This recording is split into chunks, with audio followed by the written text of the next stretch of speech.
You're listening to a Countout Podcast.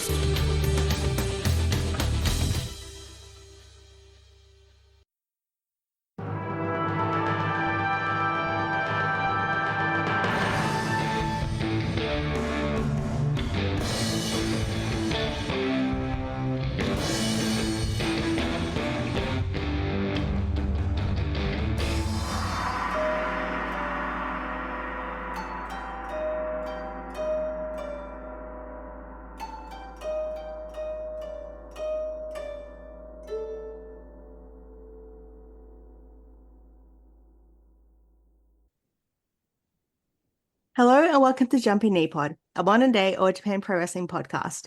I'm your host, Jessica, and today for the first episode of 2026, I have two guests with me, Rachael and Jonathan, so please introduce yourselves. Hi, I'm Rachel. I've been on this podcast before with Jessica. I am at pianiac on Twitter or X. What else can I say? We went on this. We met up in Tokyo for this New Year's set of matches. So it was pretty fun together. I guess that's all I have to say so far.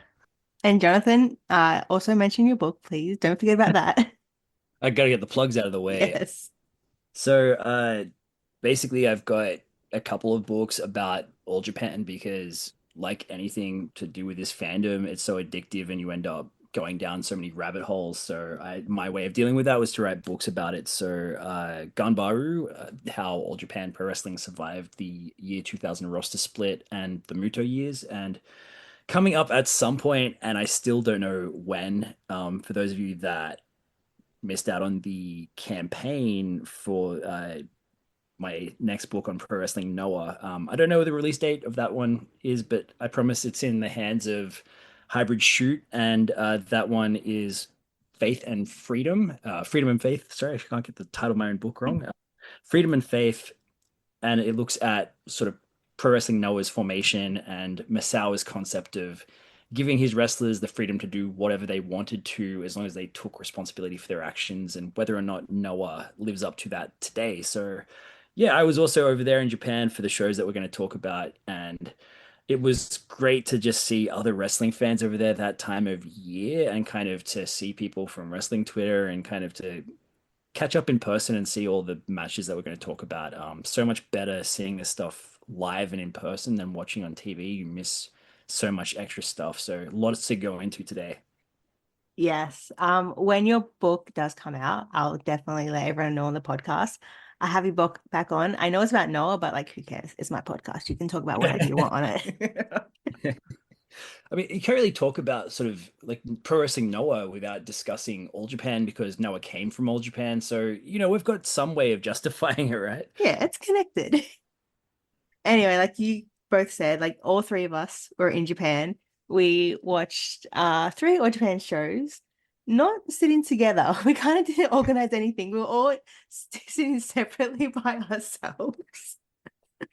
It was messaging each other, maybe. Yeah. I was messaging Jess.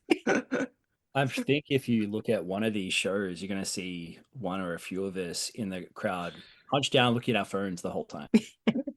So you probably see me front row in Yoyogi, so it was funny because on the 31st, where I was sitting, I could see the back of Rachel. And with my dad taking photos, Jonathan's in the background of like 90% of the photos my dad took. You have to send me at least a couple of those, right? Yeah, so I can definitely. see myself as a little dot somewhere. No, it was a lot of fun, and we'll get into it. But just before that, I have a little podcast update. This year, I have chosen to go back to uni and study, so there might be fewer episodes in previous years. I want to be clear, the podcast is not ending, but if there's like a monthly review missing here or there, just know it's because I'm studying and it's taking up a lot of my time. I will try to keep up with the schedule I have set so far, but if I can't, now you know why. With that out of the way, let's get to wrestling, but not All Japan just yet. Being as we were just in All Japan, not All Japan, sorry. That's the name of the country. It's called All Japan. We're kind of covering all of it at some point, weren't we? True. We covered North and Tokyo. the two areas of Japan. Yeah. So being as well in Japan, at one of the busiest wrestling periods of the year, there were plenty of other wrestling to watch, including a big show on January 4th. And of course, I'm talking about TJPW, where I got to see Hyper Misao's bike win a belt. But you two went to the Dome to see just some guy retire. So, jokes aside, it was Tanahashi. Like, we all love him. But yeah, how was that? I'm still kind of blown away to think about Tanahashi being retired. That hasn't really computed yet after all that. Even after the great spectacle that was his retirement ceremony and everything like that. All the guests that came out were great surprises. Yeah, I love that show. I really liked the last three matches, and I don't know. I think a lot of people didn't like the undercard for that show, kind of pointing out that there wasn't a lot until you got to those last 3-4 matches. But I'm watching it with my 6-year-old son. He's really loving everything. That's the way I recommend watching wrestling.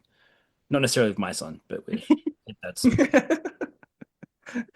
Yeah. It'd be fun though. he loves House of Torture now. He loves Team 2000X. He gravitates towards heel groups, and he doesn't like me booing them, and that is always so fun. And I was gonna say, speaking of booing in the Dome, like I was sitting next to people who are constantly booing House of Torture. So this guy screaming in my ear going, boo! You're probably in the same area because it's all like all the Westerners are all in the same area. So basically, yeah, the Dome was like really good.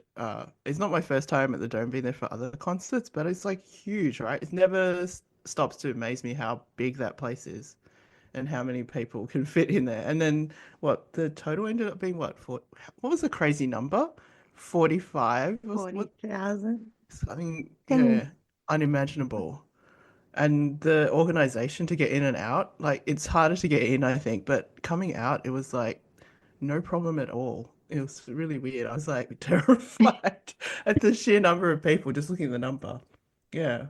But yeah, the show was pretty good. I was like really surprised when Jake Lee came out. oh, I next to me was sitting this one other guy from, I don't know quite where he was coming from. It was clearly an international, and he and I both screamed at the exact same time when they came out. It was so good to know I was sitting next to a fellow Jake Lee fan.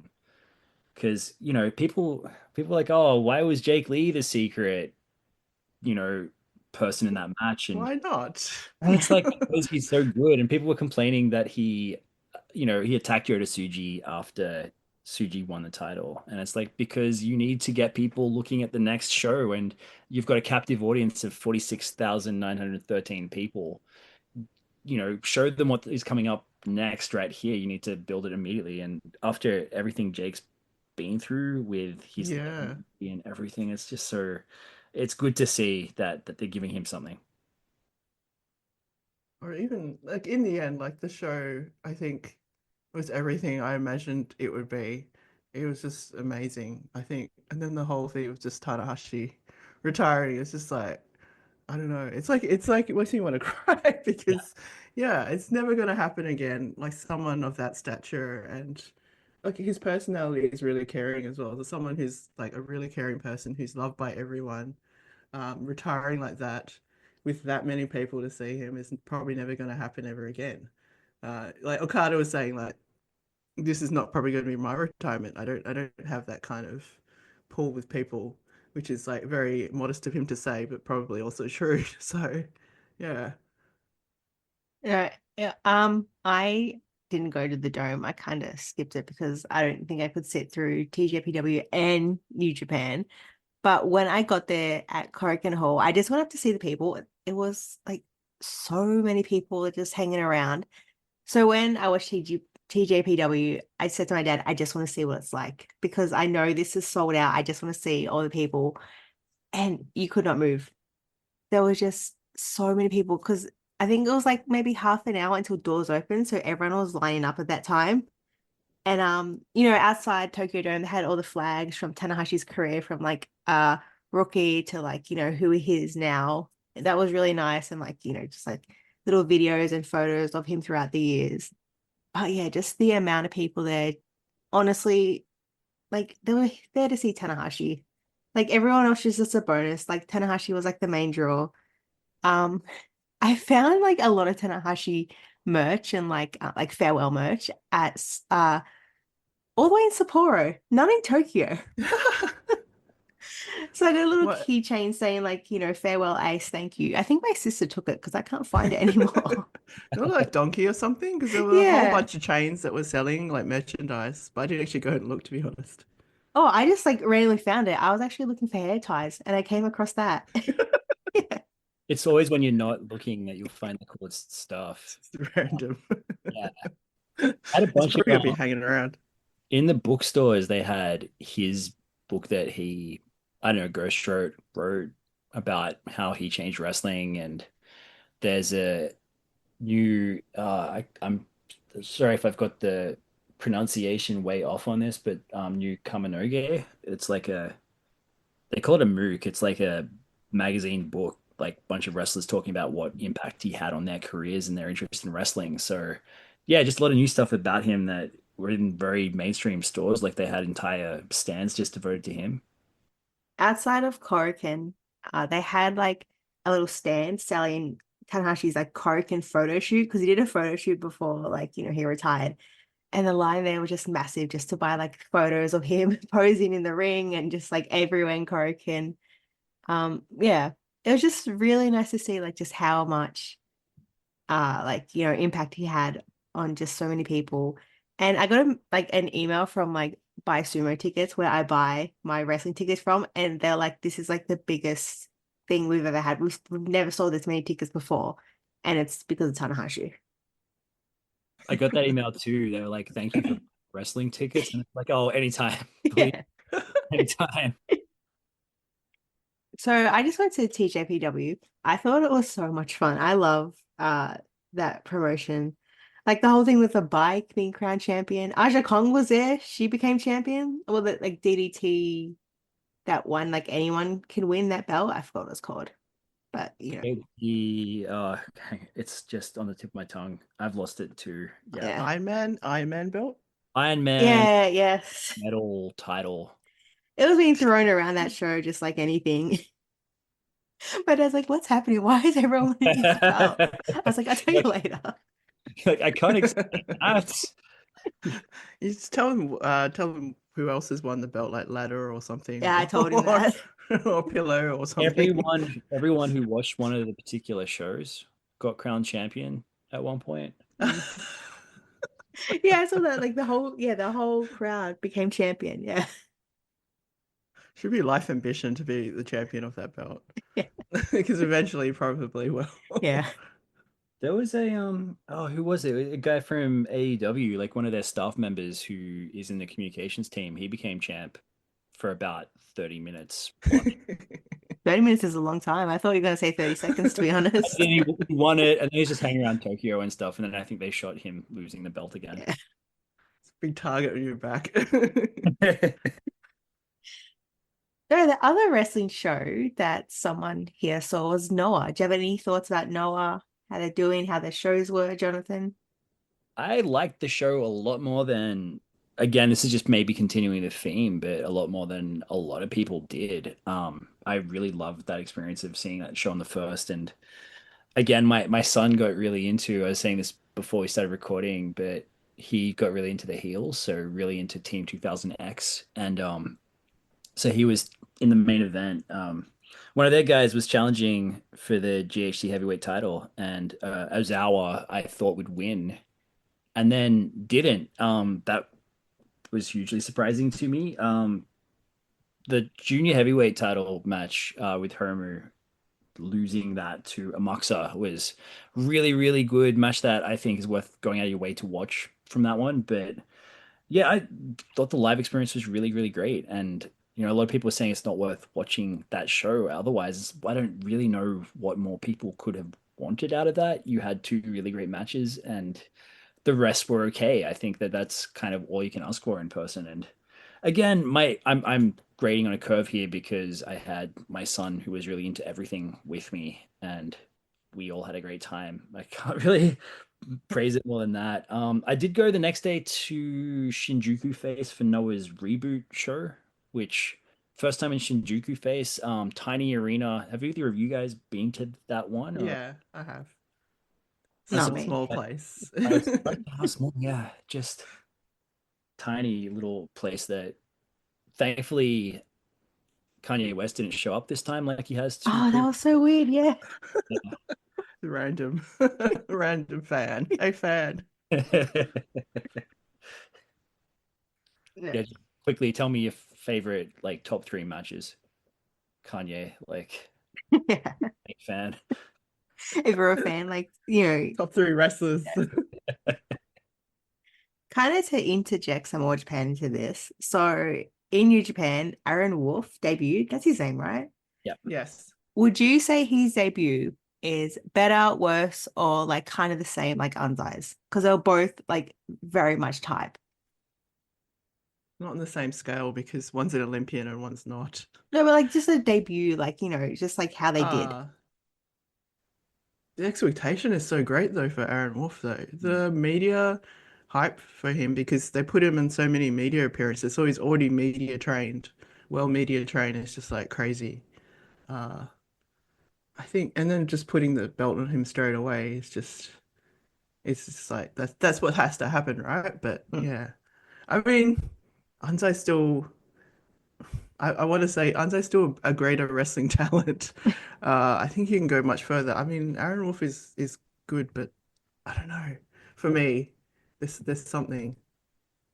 I mean, he'll be a good ambassador for the company for sure. Right? Like, I guess it's kind of more. It's like he's more of the public face, public figure. Anzai is someone who they're trying to mold in ring kind of performer who has done so well and in such a short amount of time. And Wolf had very good, like really good kind of guidance there from Evil in that match. Evil's just left New Japan and it doesn't kind of, we don't know where he will end up next, but a lot of people are like, oh, a lot of Western fans are like kind of, oh, Evil is such a terrible performer and not a great wrestler. But Shut up, those fans. Only now they're realizing when he's leaving, they're like, oh, wow, Evil's actually really good. He really makes things move. I'm like, what the fuck? He's been doing this for like years now. Exactly. And so many of the Japanese fans are like, no, this is very sad. And so many of his fellow talents, doesn't matter what their character is or what their relationship to him is, have been saying this is a huge loss. So that's been cool to see that side of things.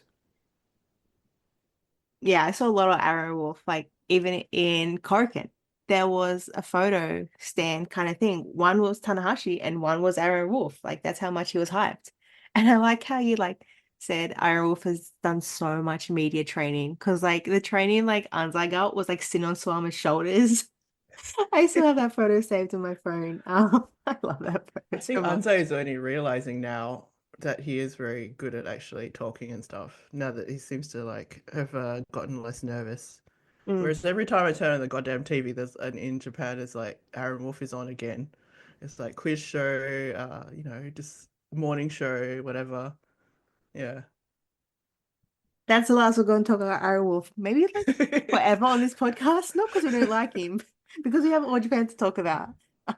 Like they All Japan for some random reason. Yeah. The crossover between All Japan and New Japan is like zilch for various reasons. Yeah. One main reason, but anyway. Any other random other wrestling things you want to talk about? No.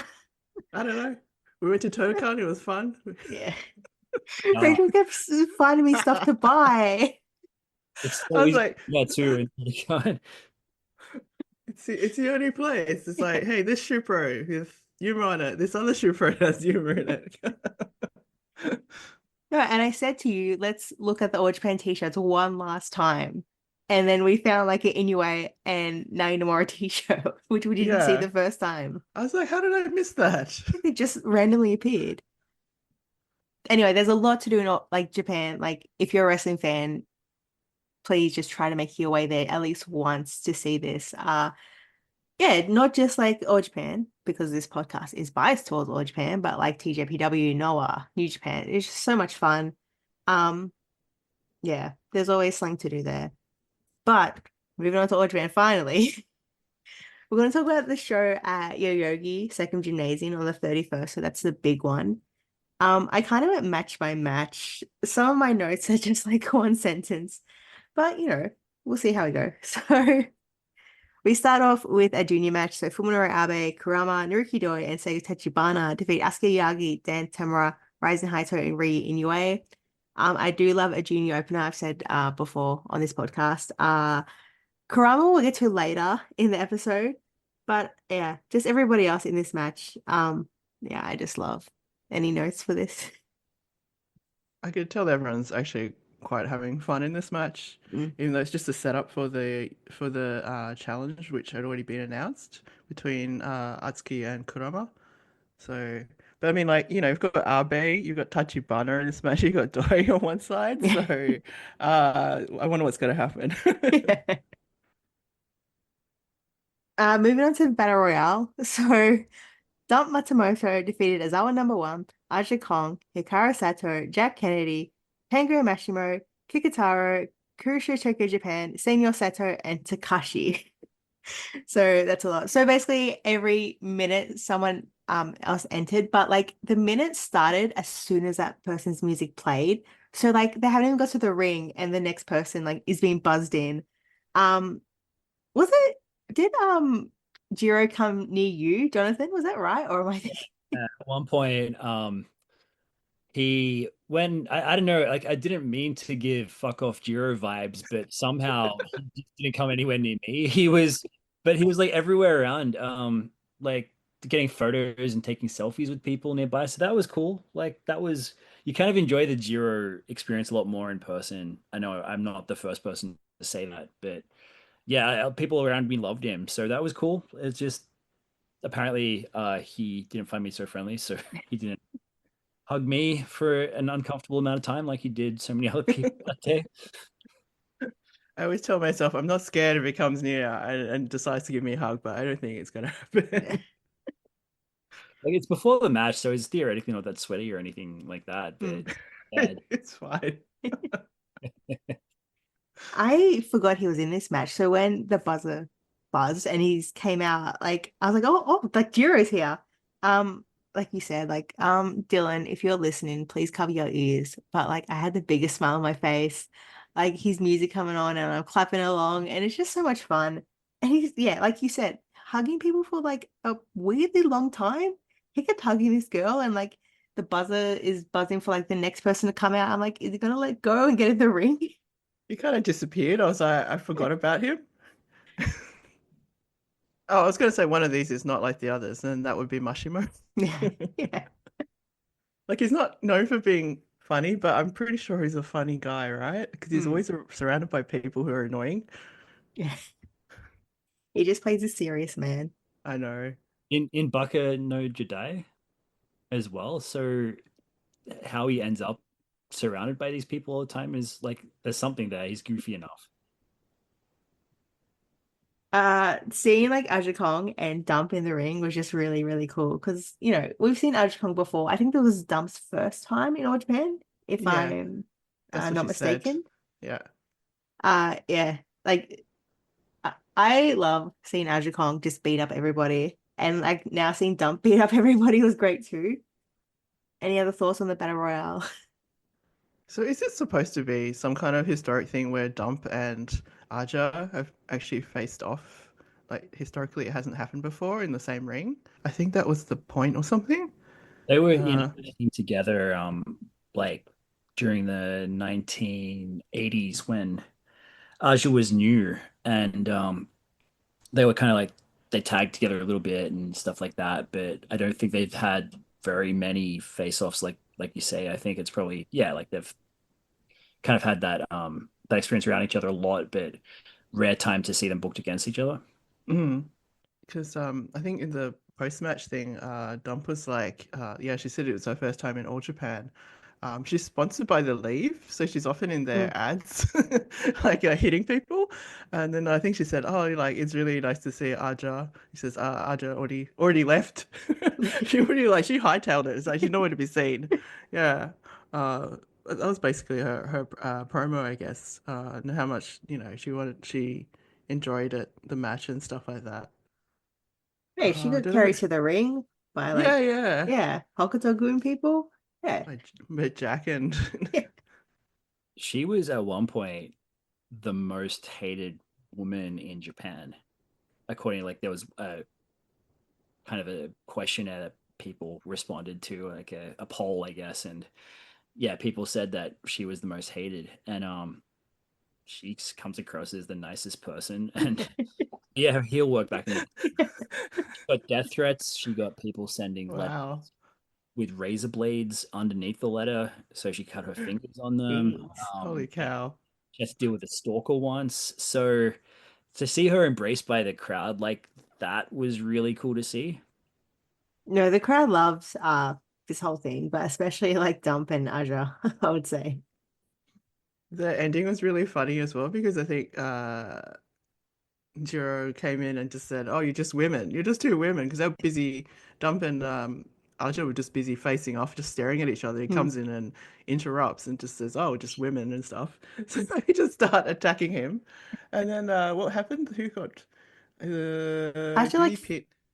no, he pinned Aja. He pinned Aja and then Dump pinned Yeah, Jiro. So yeah, it was stupid, but like it was just some fun. no, it's just a fun setup. Hmm. So next was Hideki Suzuki and Yuko Mimoto. They defeated Riki Honda and Shota Kafuji. I really, really like this match. I thought it was so much fun. Really good wrestling. I did love like Hideki rolling away from Honda. He's not running away from Honda. He's rolling away from Honda. And Honda's People, trying to roll to catch him up. it's like people are actively like resisting the 1, 2, 3, 4 count now. Or Yeah. mostly Hideki, I think. When Hideki came in, he actually played like Taishin's theme because the 31st was actually the last day that they were having like the flower stand for Taishin there, and actually the last day they're gonna wear what do you call it? The green wristbands, and also for him to be on the posters. So it was also kind of sad in that way. I think if I realized, I didn't realize that was his theme, but if I realized when I was there, I probably would have cried again. Yeah, I But had yeah, no idea until you just said that. It's really sweet. yeah, that's why Hideki had Mm. the necklace with the ashes around his yeah Mm. as well. So yeah, and he basically just punished Kofuji, uh, Yes. which is almost like a stand in for Taishin anyway. But yeah, it was a fun match, and yeah, and just like really brutal at the end. Mm. What about you, Jonathan? I know you really liked this match, didn't you? Oh, I loved it. I loved the kind of because again, I should probably just log off more than I do. But so many people absolutely hate Hideki and his contributions to All Japan. But here we had like the goofy Hideki plus the serious Hideki, like kicking the shit out of his opponents a few times in this. There were just great moments through it. And yeah, like him rolling away from Honda not wanting that 1, 2, 3, 4 thing. Like he handled that so well.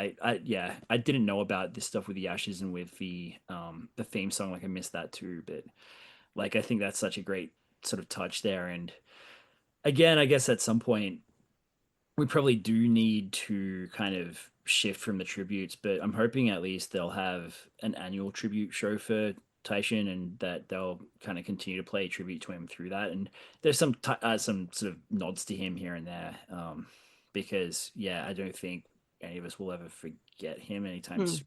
I think his contributions should not be forgotten. As horrendous as the end of all of that was. Yeah. Oh, well said. So next match was like a triple 9-man three-way or something. So Shotaro Ashino, Zion, and Odyssey defeat Cyrus, Hokuto More, and Kuma Arashi, and Daisuke Sekimoto, Talus, and Ren Ayabe. So I feel like this was just for a face off for all big men from each team. That was like the main point of this match. The crowd going, ooh, like, it was fun. They fought on the outside a lot. Like, I thought this was going to be thrown out, like, and them to just keep fighting. I did like, he had like Daisuke Sakamoto with like Talos and Renegabe. He's like a little tiny, little beefy guy. I thought he fit with them though. Like, I enjoyed their team. Zion, Odyssey, and Ashino. This was like my first time really watching Havoc. And like, I'll say this later because I have more about it, but like the fans love them. They're obsessed with them and their little like Havoc thing they do with their hands and stuff. Yeah, they are super loved. Hokuto More and his friends are just Hokuto More. Cyrus is back. Everyone was just happy to see Cyrus back. Yeah, it was just like a little preview for the tag team title match coming up, but with like extra people, like a lot of extra people for some reason. The ring seemed so full. Like there was no space at all. Just kept It's just like the meat slapping match, I call it. Jun Saito defeated Go Shiozaki. This was like my first time ever seeing Go wrestle. I was so excited. I love this man so much. He was my Noah guy. So just to see him like, come out with his entrance music and just like see him like he's in the ring. He's just so close to me. I'm just like, oh, this is so good. Yeah, and this match was really, really good. I thought for a first meeting they got along pretty well. Yeah, I don't know. I just want to see more of them. I feel like this easily could have been a Triple Crown match. Honestly, I felt that way, and I feel like it's almost like Jordan never lost his belt or something. But the way he's like throwing out finishes towards the end, I think there was a lot of Noah fans in the crowd because a whole bunch of them were yelling Basan, which I'd never hear at the like the other All Japan matches. And I was like, what nickname is Basan? Someone has to explain to me anyway. I feel like Go might be a little bit slower than he was like, around pandemic time when he was a champion in Noah, but he's still really charismatic and, he's still really good. Like when they got up in the corner spot, I was just like, oh my God, what are you guys doing? That was like so dangerous. And then he did this weird thing where Go went and like twisted Jun's leg over the ropes or something like that. There's also, I think the whole strategy during the match was he was going to attack his leg, which he's going to chop. He actually chopped his leg. That was pretty funny, actually. Oh yeah, that was like my favorite bit of the match. Yeah. He just chopped his leg. I was like, huh? Okay, that's a strategy. I guess so. Yeah. No, I really liked that match. So there was a scary moment where I think it was off a lariat or off a move where Go sort of drops down and seemed hurt, and basically Wada starts a count, and then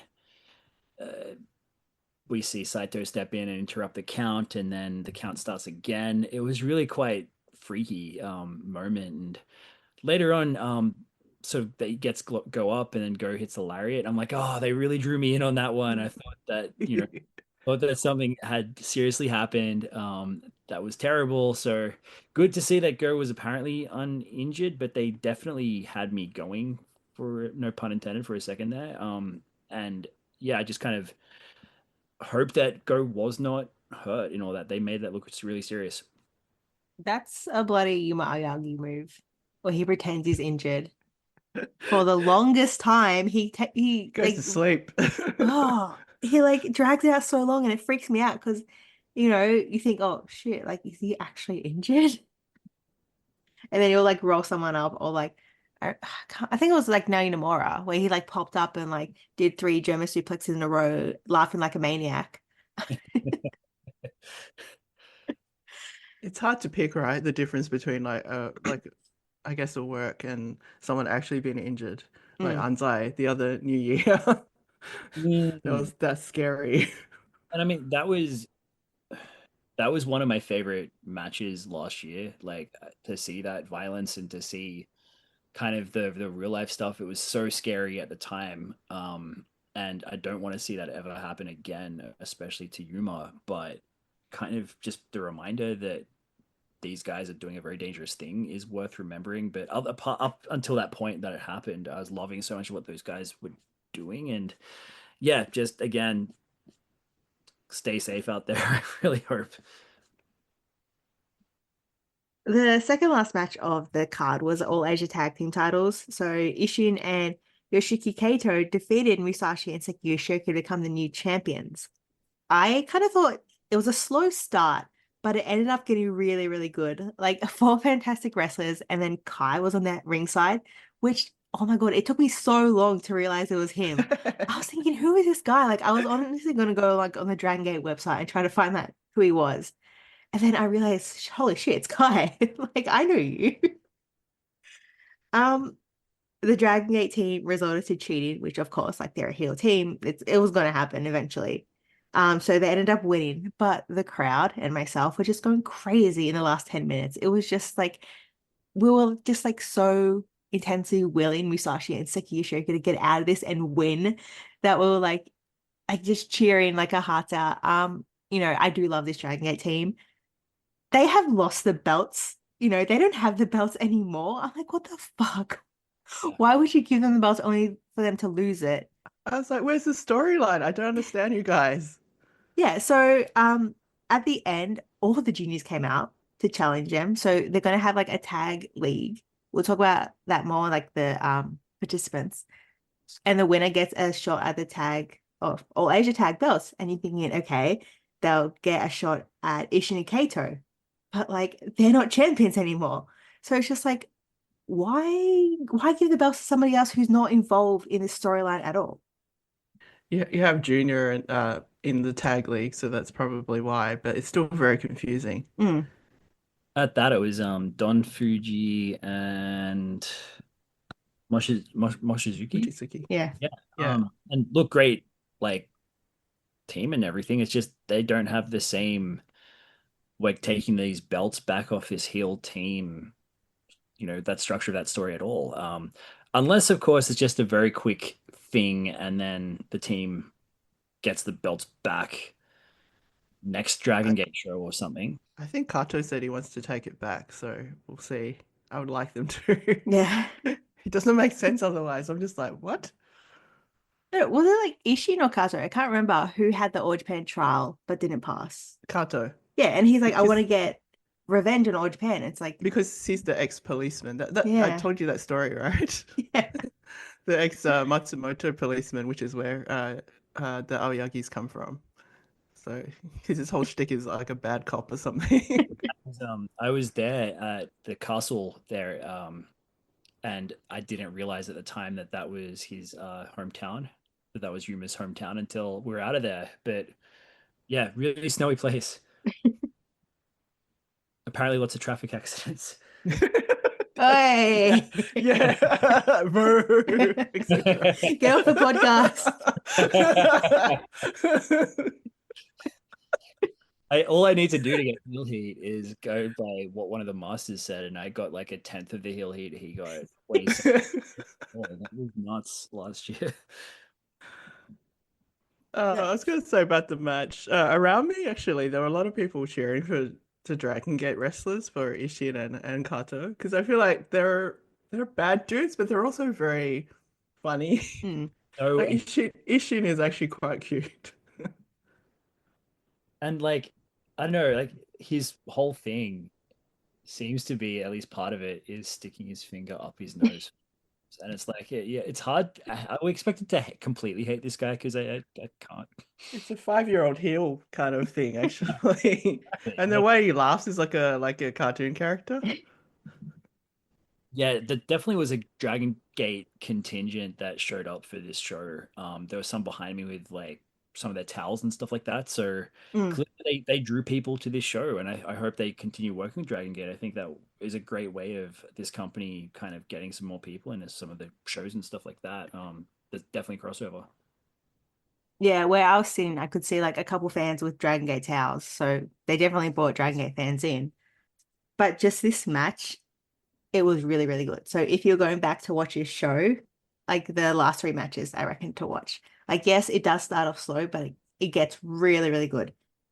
It's the second year in a row where one of the matches I'm really recommending is the All Asia tag title match. Last year's was really, really great as well.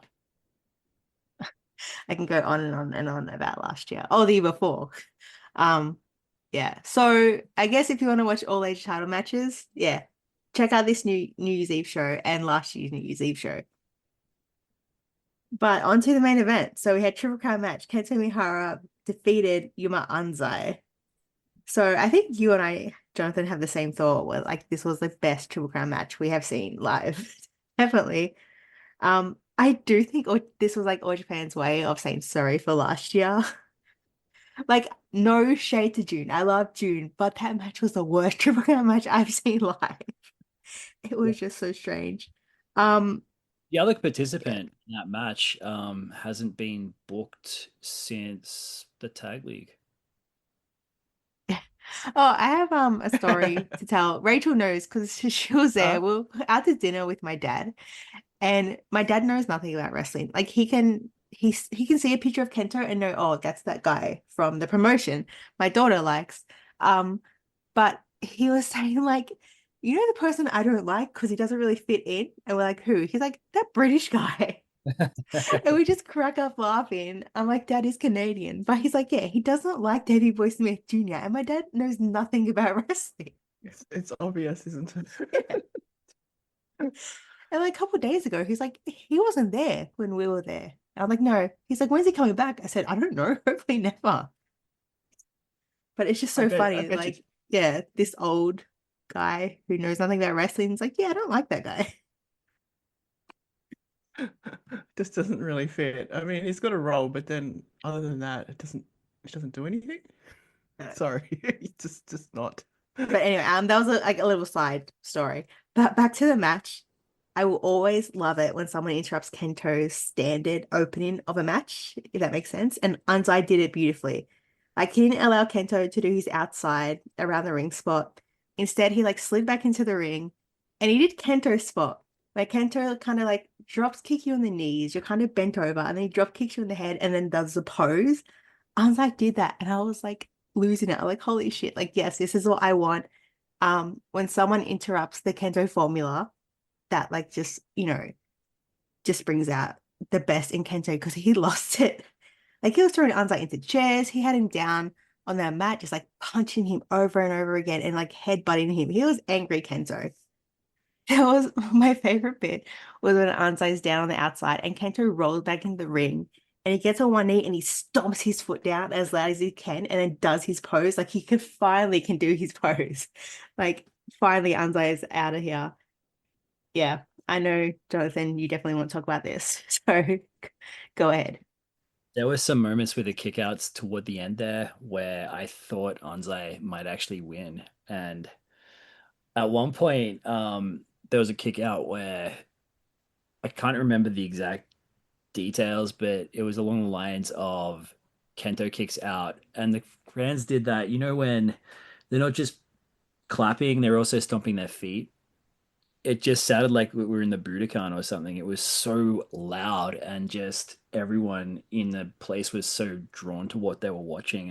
And yeah, it just felt like an important Triple Crown match, even though they only really had the better part of 3 weeks to promote this and to kind of put all this together. It seems like this kind of drew a lot of people, and that this place was mostly full. Like it was 2,750 people or something like that. And clearly this match was a big reason why, if we're going off the reactions there. And there was just a moment where you know, Kento does that pile driver on the apron for his matches. That was like he hit that. I just heard someone behind me go, "Oh."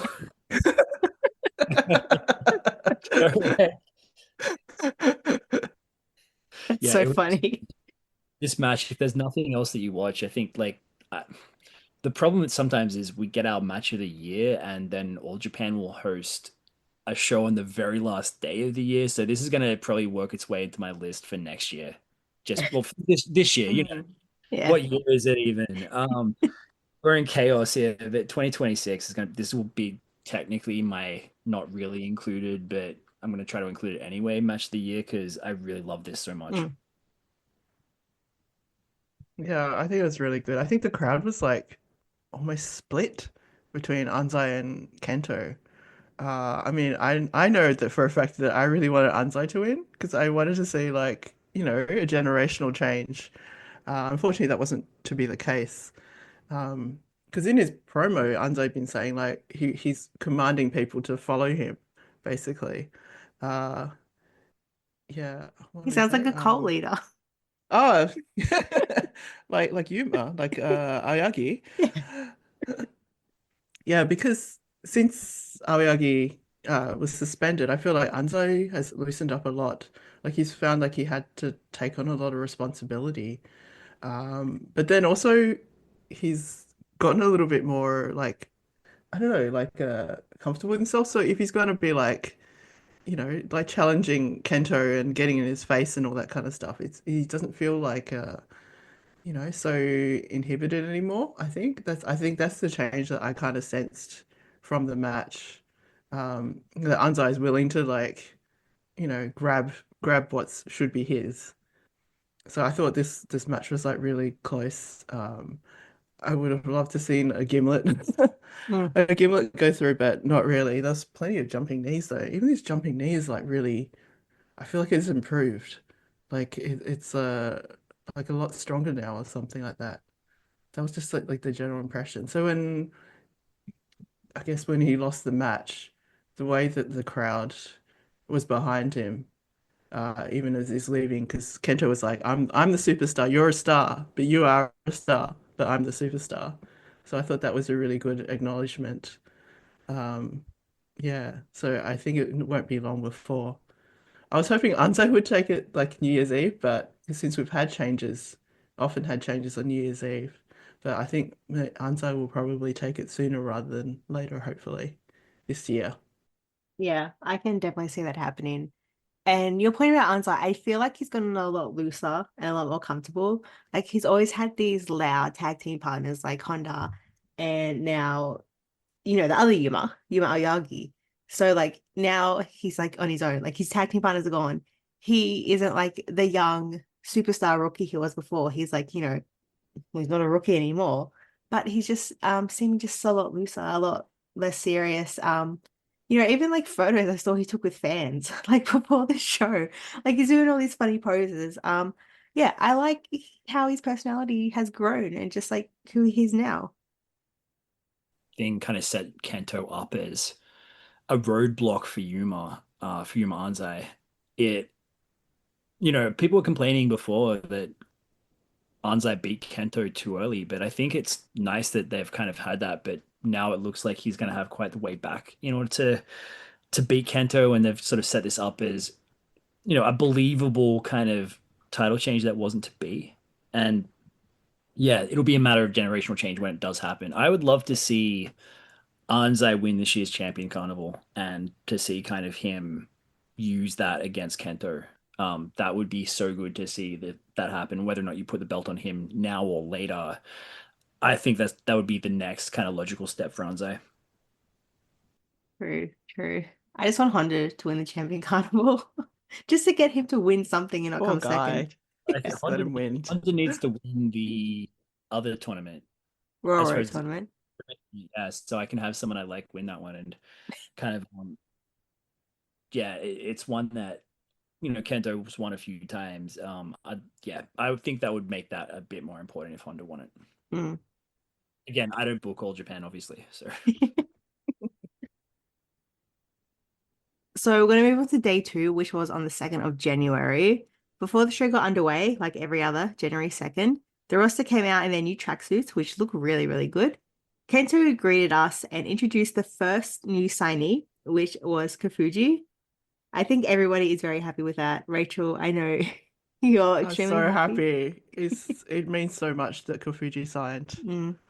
So he is on a double contract, just like Rising Hayato. And then Ashino snatched the mic next and announced the second signee, which was Go. So this nearly made me cry. How do you guys feel about both signees?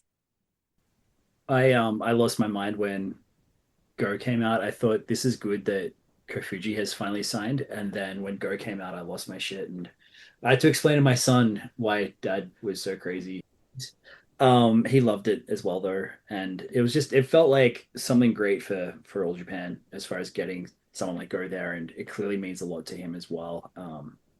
Yeah, I could go on for the rest of the show about that, but that you've heard one of my previous kinds of episodes that we did last year where like it was us enthusing about Go in All Japan, so just go back to that for my thoughts. I think it's really good that the door's never really closed. Even if you left 10 years ago, people can still accept you, and the fans also accept you, and you can come back and resign. I think it's crazy. I don't know many other people that have done that. So yeah, yeah. For me though, Kofuji signing, yeah, because he was like his first match in All Japan was the Chronicles match, which is a tag with Taishin, and then he was never able to beat Taishin. So this whole time he's had this not chip on his shoulder, but this I guess a weight saying that he wanted to surpass Taishin, which he never could. But yeah, he's really the whole package. Like he's incredibly smart. He's only like 1 year after debut.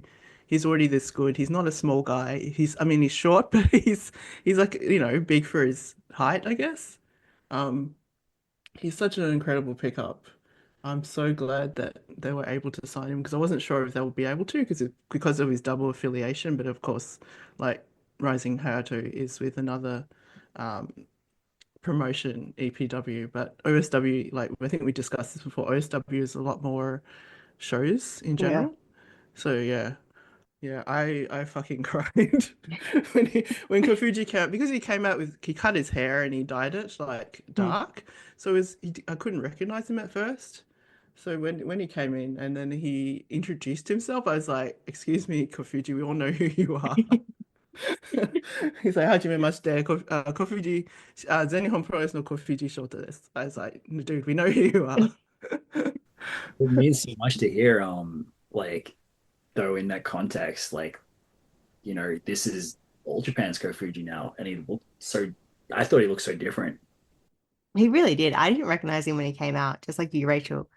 Like, I'm like, who is this guy? Like, and then yeah, you get in the ring and everyone's like shouting Kafuji, Kafuji. I was like, oh, okay. Also, because this whole show, I had this giant guy in front of me, so I had to like keep, trying to go to the side to see what's going on. Everyone around, like everyone sitting next to him was so short, but this guy was just the biggest guy. I'm just like, what the hell's going on? Yeah, so two new signees Go, Kafuji, like 100% on board with this. Just seeing Go come out in an All Japan tracksuit, like this was like the Noah guy when I was watching Noah. I never thought he would leave. And here he is like in an All Japan tracksuit. I'm just like, okay, yes. Welcome back. Speaking of Go, the card started with him. So we had Go Shiozaki defeated Shota Kafuji. Cyrus, Hokuto Omura, and Kuma Arashi defeated Hideki Suzuki, Hikaru Sato, and Kengo Mashimo. Asuka Yagi and Rising Hayato defeated Kurama and Mazda. Ju Saito, Kenta Miyahara, Musashi, and Seki Shuka defeated Dan Tamura, Ruki Honda, Shotaro Shido, and Yuma Anzai. Daisuke Sakamoto defeated Ryu Inoue. We had a World Tag Team titles on the line. Renayabe and Talos defeat Zion and Odyssey to become the new champions. And at the end, of course, we had the New Year's War Battle Royale, which Yuma Anzai defeated everybody else, because I'm not going to list everybody, to win. Just before we get to like the bigger matches, I just want to talk about Go and Kafuji. I thought this was so good. Just looking at the card a couple of days before the show and seeing this match, I had a feeling maybe these two would be signed. That's why they're facing off with each other. It was like a little hint. I saw that and I had the same thing. I thought, Mm.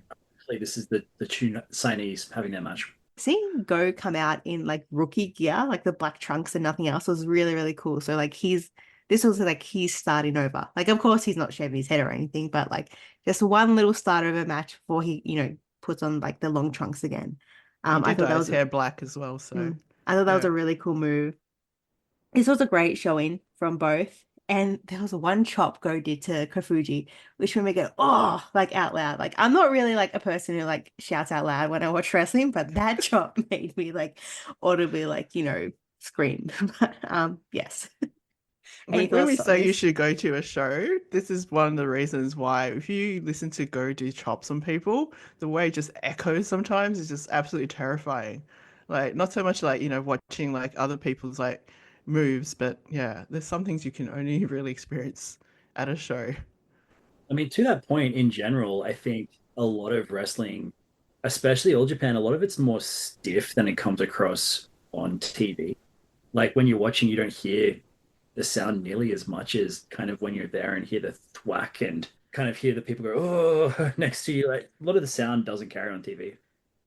The crowd noise is doesn't you can't really hear it as well sometimes. So Hmm. people think it's quiet, but it's actually not. And then the commentary I find sometimes actually too loud compared to the actual like in-ring stuff. So I think that's something you kind of miss as well. Yeah. Definitely about like the crowd noise. Like a couple of shows I've been to, and like not just All Japan, people like, oh, the crowd sucks. It's like, no, they were actually super loud, like ear deafening loud. People yell, me included, very loudly at those shows. Mm. Just telling you. Like it was a couple of years back. It was 2019. Kento defended against someone else we mentioned earlier in Kai at the I think it was the 3rd of January at Kurikan. It was deafening. It was so loud, and you watch it back, it doesn't come across nearly in that way. That was until recently my favorite Triple Crown match to watch live until Kento and Anzai dethroned that match. So that's one worth checking out. Oh wait, before we move on, Rachel, do you have a favorite Triple Crown match you've seen live? Maybe most recently be Kento versus Jun, where Kento took the belt in Tachikawa because of the meaning behind it. Because this is after Taishin passed away, Hmm. and then he won Champion Carnival. Is it Champion Carnival? Sorry, The which Royal one? Road. Royal Road, yeah. Yeah, with posing with the portrait. So I think at that time, Jun had already won it for like what 260 something days. So it's a very long reign. So at that point, it's like, well, it's a really good time. I think the time is right for Kento to win it back, and essentially to be the face of all Japan as Taishin's senpai. So that match for me had a lot of meaning. Hmm. Yeah. That was a great match. Yeah, I just thought because like Jonathan and I both said like Kento versus Jumanzai, but I'm real like what does Rachel like? Unfortunately, it's a Kento match. I haven't seen Yuma win the like Aoyagi win the Mm. belt in person, which is still my dream kind of thing. Which Yeah. is it's a lot of pressure. I'm sorry, but yeah, I went to Matsumoto, fucking lost. So anyway, You saw one Ayagi win. you me you mean I was like like, I tag don't know. I was like, belts? Tag belts? no, didn't Asuki What are win you the talking? belt then? Atsuki. Okay, one Aoyagi. You're not talking about Yuma. No, no, Atsuki no. won the belt in Matsumoto, Hmm. and then fucking Yuma lost. I thought he was gonna win. I was right there with you. I was convinced. I was like, Ambassador, come on, win. Fucking hell. This Had your this is hand pinned on him. You're like, yeah. you need to drive this success. Oh, Jonathan, stop. What the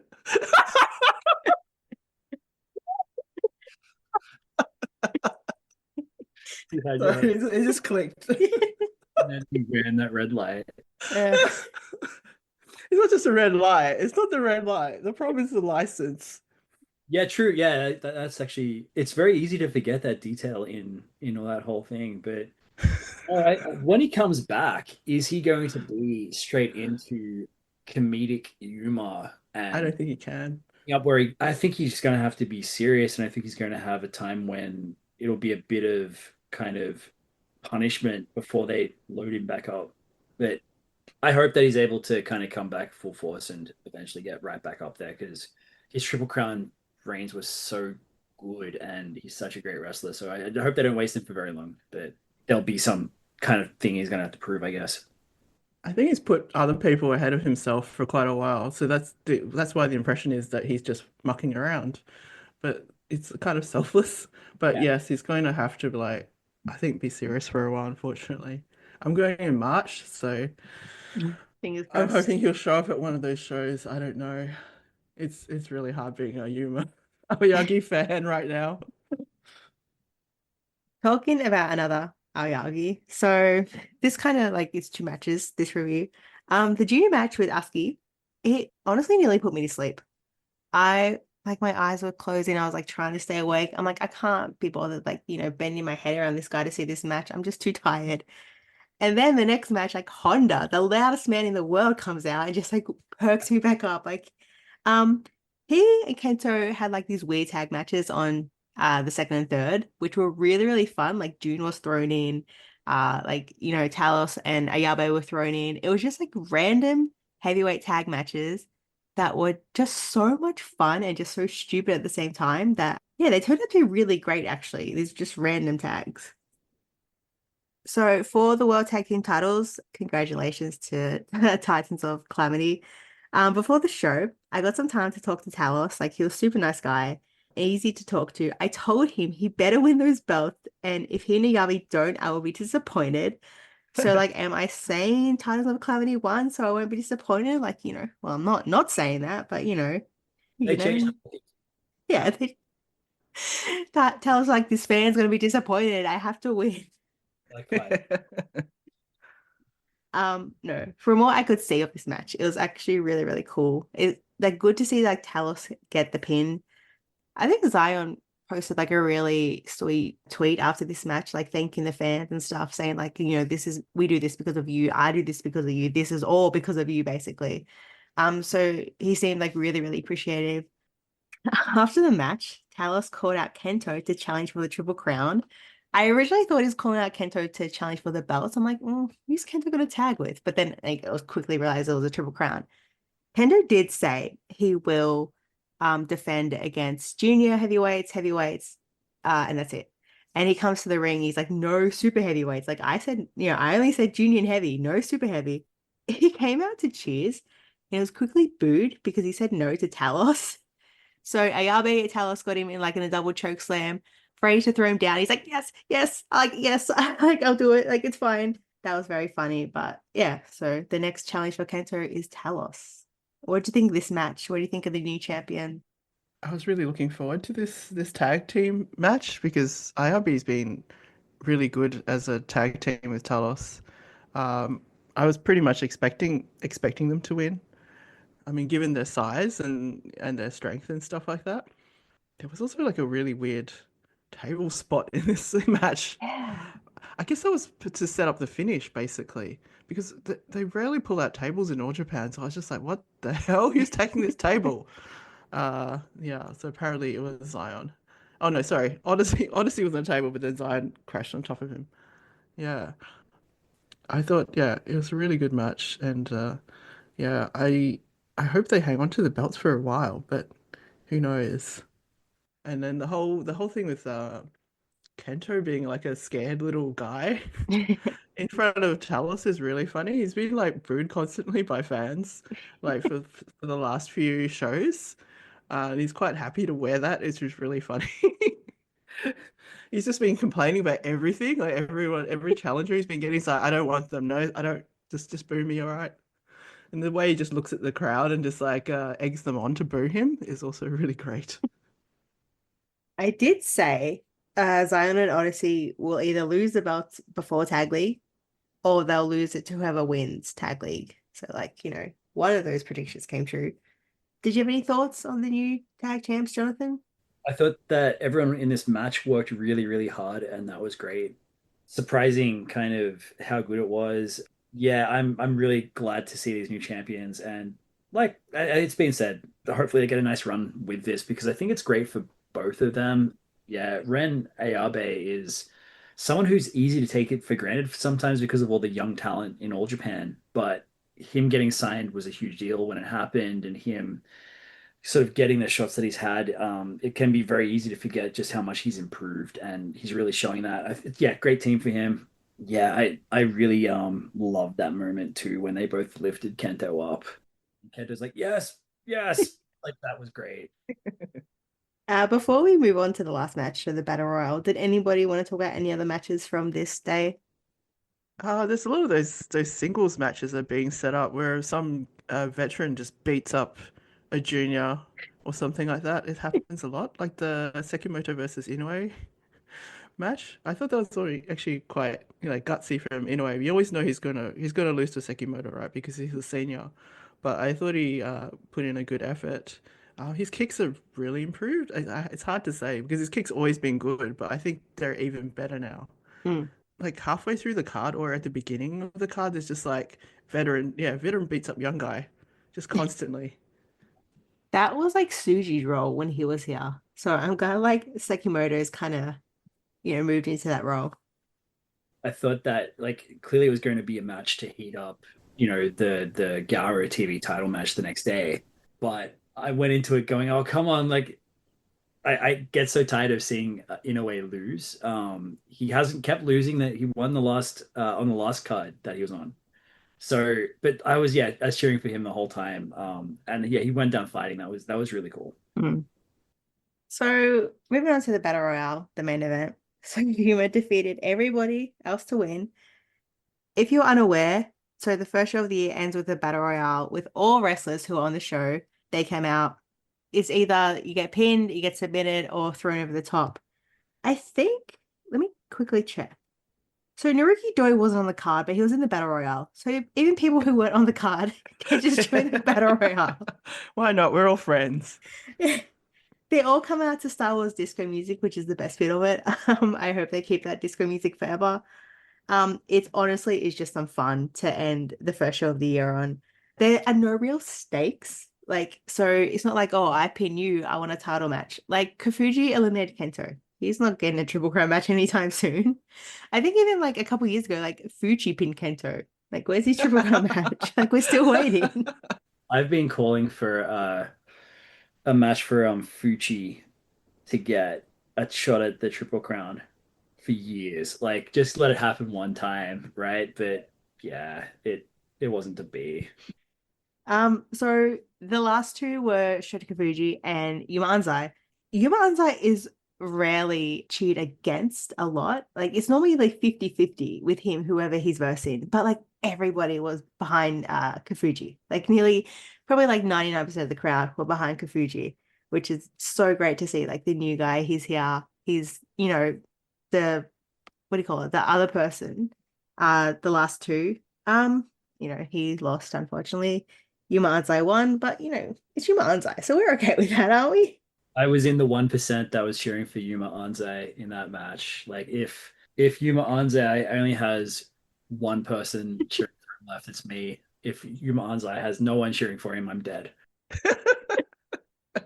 I also thought it would happen though. I thought Kofuji would win this because they love to do that whole like someone signs or someone debuts and then they get the win in the battle royal. Like it happened. Like Atsuki came back and then he won the battle royale. Takuya Nomura a few as well. Oh yeah, true. That Ryu Inoue win it once, and he was like going crazy, like hugging what's his name, the referee Wada and stuff. Oh yeah, to show how like non-serious it is, they even like eliminated the referee. Kambashi got eliminated. Oh yeah. So much like eliminate the ref and then a new ref has to come in. Yeah. The way Kambashi likes to show off his like skills is getting back in the ring skills. That's the whole point of it. Yeah. And then I think Asuki just stared off into the void once he threw him out. That was really weird. It was like he's waiting for his spot, like hurry up, like behind me, like are you here yet? It's no wonder what he had done, in eliminating the ref. And my brother wouldn't come to an All Japan show with me. My son was watching it going, they can't eliminate the ref. Like, why not? Now they need a new ref. And he starts, don't worry, they've got that sorted. It's like it's happened before. It's precedent. Yeah, like this is the second time like he's like jumping back in the ring and stuff. Like if it becomes a running thing every year, like just once a year, that's fine. I'm okay with that. Because it's fun to see. The crowd go crazy for it. Honda gets eliminated by the referee. It's fine. I joke that he has a cage match entry now because when he gets thrown out of the ring, apparently it counts as a match. I don't know. So I don't know if that Battle Royale one is in there now. The cage match, I think they go like above 3 minutes, and this was more than 3 minutes, I'm pretty sure. So I have to add him now. Triple Crown Kambashi should be like the new thing. Actual Triple Crown Fuji. I haven't given up on that yet. I am still on Triple Crown. There's still Suwama, time. yeah? There's still time. Can I tell you a funny story? Like when they had the last four in the ring, which is like Go, Kento, Kofuji, and Anzai, like some person in front of me just said, "Oh, there's three good-looking guys in the ring right now," and everyone turned around and went, How because dare you? obviously they meant not Kento. Oh, I what? don't know why. That's just saying something where you want to slight someone but don't want to name who they are. That was just so funny. Everyone just immediately was like, it's not Kento, is it? Oh, Kento. Uh, Maybe I don't like his new hair. Oh, it's crazy yellow. When I went to the press conference and he came out, I just yelled out loudly. I couldn't help myself. I was like, wow, it's so blonde. In Japanese. I was like, oops. Oh, how would we say that in Japanese? Oh, I said Sugoi Kimpatsu. Like Sugoi. Kimpatsu is like gold, like blonde. Ugh, Kento, what do you like? No, but like honestly, if you watch this, if you're a new All Japan fan, don't take this match seriously. Just take it as some fun to end the show on. Don't think Kafuji's gonna get triple crown match. Um, Oh, the ending was funny too because Anzai and Kofuji said there's room for like two black-haired Ikemen, good-looking guys in this promotion. So I was like, oh, like Kofuji's actually acknowledging he's a good-looking guy now. I was like, oh, that's when I started going, oh, he's actually smarter than he looks. oh, Kafuji, I love him, man. I know he's He great. fits in so well. I know. So day 3 was on the 3rd of January. It started with Fuminori Abe, Kota Sekifuda, Sega Tachibana, and Yuka Miyamoto defeated Dan Tamura, Naruki Doi, Rising Hayato, and Shota Kafuji. Saras Hokuto Omori, Kumarashi defeated Musashi, Sekiyoshoka, and Ryu Inoue. Go Shirasaki, Odyssey, and Zion defeat Hideki Suzuki, Hikaru Sato, and Keigo Mashimo. Rene Abe, Talos, and Yuma Anzai defeat Jun Saito, Kenta Miyahara, and Riki Honda. In the Girl TV title match, Daisuke Sekimoto defeated Shota Ishii to become the new champion. And in the junior title match, Asuka Yagi defeated Kurama. Should we get rid of the bad first so we can talk about like the good later? Get it out of the way. Yeah. So when Kurama took off his mask, there was this weird energy in the room. I couldn't really read the crowd. After the like initial shock of that, just the act of taking off the mask, like wore off, it's like, okay, we all know it's Yano. Like it was just this really weird, strange feeling. I don't know if you two felt it too, but it was just like, do we cheer now? Like, is this like still going? Like, it was just so. It was like they didn't know how to act, really, and it just felt weird.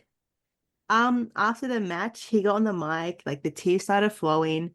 That's when the crowd really came around to him and started chanting his name because, like, the other appearances he made, the crowd were not really chanting his name or not really cheering for him. Like, he didn't really fit with the other juniors. Like, he kind of felt like definitely an outsider, not like someone like Hudoi who came in like fit straight away. This guy like was like, no, he didn't like fit. It felt like the whole building was on his side here. Like, well, I was thinking like, fuck, this can't be good.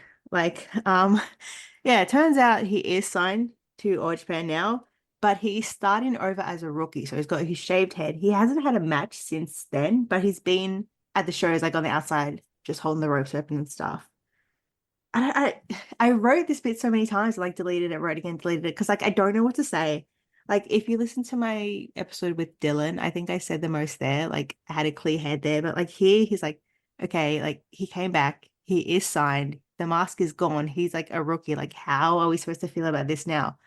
Okay, yeah, like he's sorry for what he did, but the fact is like he did it and he got arrested. Like it's fucking serious, you know?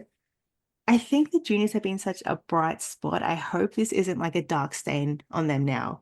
Like, I don't know when he's going to wrestle again because I tried to check the cards and they only have the card for the next show in Okinawa and he's not on it. So I don't know if he's going to like start soon or something. I don't know. I know a lot of people have different opinions. A lot of Japanese fans have come around to his side. Yeah, I don't know. I don't know. Do you want me to try and explain how I see it anyway? If you want to. Seriously. Yeah, because like at what do you call your yogi? I noticed that he was looking at the front row crowd a lot. Like he's trying to gauge. It's obviously he hadn't wrestled in All Japan yet, so he's trying to gauge like the crowd kind of feeling, I guess. So I did kind of like notice that. I could notice like the wrestlers in the same tag match, like they were all smiling and stuff. So I could tell that they're already quite well acquainted, um, and they don't feel any animosity towards him at all.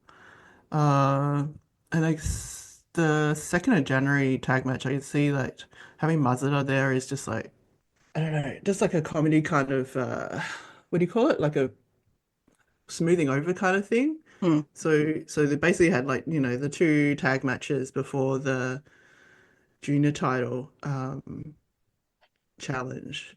So when it was announced, I think everyone was like shocked. So obviously the people who are like maybe some Noah fans who supported Yano to begin with, were quite like I guess they were welcoming, and then a lot of people also like, what is this? I also was in that kind of camp, I guess.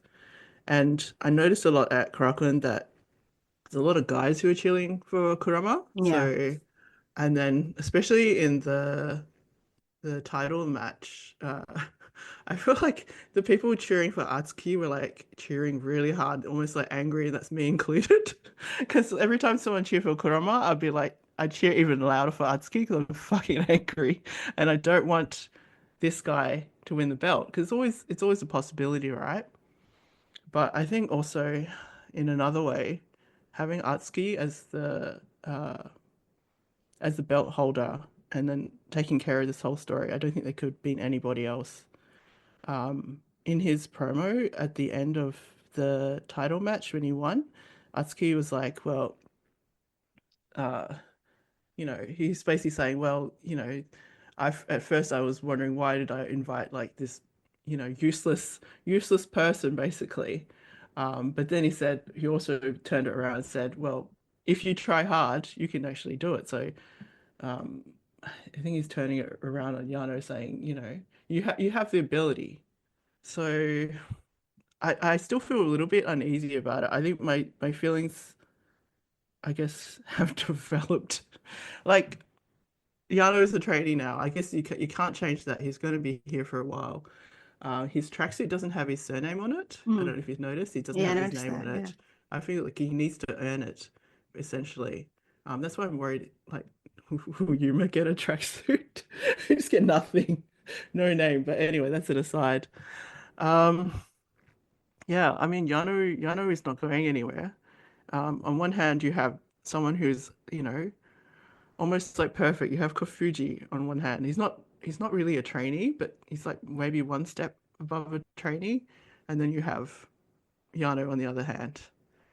So I'm, you can like not forgive him for his crime, but in a way I'm like, if he's gonna stay out of trouble and try hard, I mean, I can only like support that, but he's here, I guess.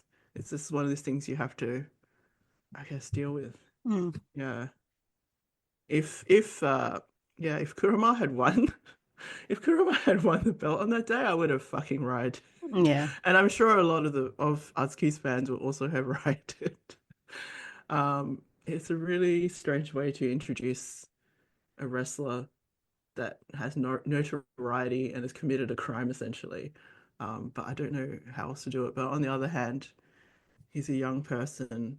He made a really stupid mistake. Maybe shouldn't wreck his entire life and constantly be hounded for it for the rest of his life. I don't know. That's kind of how I see it. It's very, yeah, it's not a simple thing. And I think also Atsuki really understands that. And then yeah, nobody else could have taken on that storyline. Mm. It's just hard because I just don't like the fact that he came in a mask. He came like as this big fucking like hotshot deal.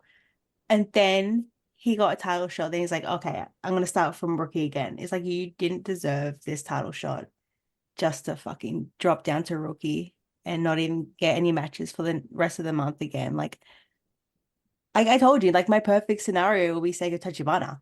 And he actually came out after the match to challenge. And we're going to talk about that later because something fucking funny happened there. But Jonathan, do you have any thoughts you want to talk about this before we move on? It's largely been said quite well by you both, but I've got this kind of like parallel track mind sometimes where I've got like a few things happening. One is just All Japan doesn't have the biggest amount of money. This company ran in the red last year and has told a few talents, most notably among them. Sorry, give me a second here, but Naoya Nomura, that they don't have much budget and that he won't be back. And they stopped booking Nomura. Someone else who was a rookie that worked with them and was under contract and then got injured has been back a few times, is doing some shots for Noah in. I'm sorry, I'm drawing a mind blank here. Oh, You know the guy I mean, right? he was in red trunks. Yes. Yeah. I'm sorry. Sugimoto. Sugimoto has said he wants to come back to All Japan, and All Japan aren't booking him. So some fantastic talent that I want to see back, and for them to prioritize Yano seemingly over them does not sit well with me. I feel like this is after the great headwinds we had with getting Go and getting the kind of attention that is so well deserved for the talent that All Japan picked up. It feels like a dark stain on what, and the tournament, the junior tournament they've announced as well. Like that is so excellent. And so to have this great momentum for All Japan and then to have it come to what felt like a crashing halt just sucked. But this is ultimately for someone who is going to be on a rookie deal, who will need to start from the very bottom. I wish he wasn't there, if I'm honest. I think the company would be better if he was absent and would be better for his absence. But we are talking ultimately about someone getting a rookie deal here. I get that. It's not like he's going to be pushed as Triple Crown champion. He'll have to earn what little bit he gets. I'd rather he not be there. I'd rather they cut him for budget's sake and bring in Nomura, because I guess all my agenda will be about Nomura. And I just think there needs to be zero tolerance for that sort of thing. But there have been some people talking shit about this on Twitter who have been saying, this is why I don't follow All Japan, or see, I told you this is a bad company. It's like, fuck off. Okay. Pro Wrestling Noah have someone in there that apparently committed domestic violence. New Japan Pro Wrestling have someone who is alleged to have sexually harassed some of his fellow wrestlers. AEW have a ring announcer who was fired from WWE for harassment. It's all across the wrestling industry, and your favorite companies aren't immune to this. Like, it doesn't matter what company you support. There's people that are terrible across the industry, and using this as just a haha, I'll get one on All Japan just doesn't sit right with me. It feels like that's kind of weaponizing something against the company people don't like. So that doesn't sit right with me either. There's no easy, like, clear cut thing here. We're kind of stuck with this, and it sucks. But yeah, it just feels like shades of gray here and nothing particularly great coming from it. But yeah, I think everyone makes good points. The thing you said about the tweets, I saw some really disgusting things said about Go and like why he brought Yano in. It's just nothing like, to do with it. no, It's terrible. I know. I doubt he has anything to do with it. Yeah, people are saying, oh, it's Go's fault. And like people were saying like really disgusting things like, you know, like he wants to hang out with Yano because of what he did. It's like shut the Just fuck making up. things up. Yeah. The whole thing with Nomura, though, I think is maybe a management issue, though. It's not maybe, I think the money issue is just not a cover up, but a reason. Yeah. It's like an easy excuse saying we don't have enough money. Yeah. There's a few things that are just a bit off, unfortunately. I mean, like, it's also no one is ever responsible for what they say online. People go and they tweet and it disappears into the ether, and no one, I don't know, I'm not saying like hold people accountable for their tweets, but certainly like if people could just be a little bit more responsible, like 5% more with what they tweet, that would be great. Okay, we're gonna leave that in the past. We are moving on to a tag team which have broken up. We have witnessed the end of Muchan and Seichan. So the loss at Yoyogi and more miscommunication between the two became too much, and they went after it after the match. They were just going at each other, punching each other. Poor Hokuto Mori, he tried to get in the middle, tried to split them apart, but like he couldn't. Like they just anger at each other was just too much. He's like, okay, I'm out. Like I tried, I'm done, I'm out of here. So you could kind of see this coming. They're split up for Tag League. They weren't together. So it wasn't exactly a shock. They have had a lot of miscommunication in the past, and just like pushing each other around, just like kind of like just brothers playing around.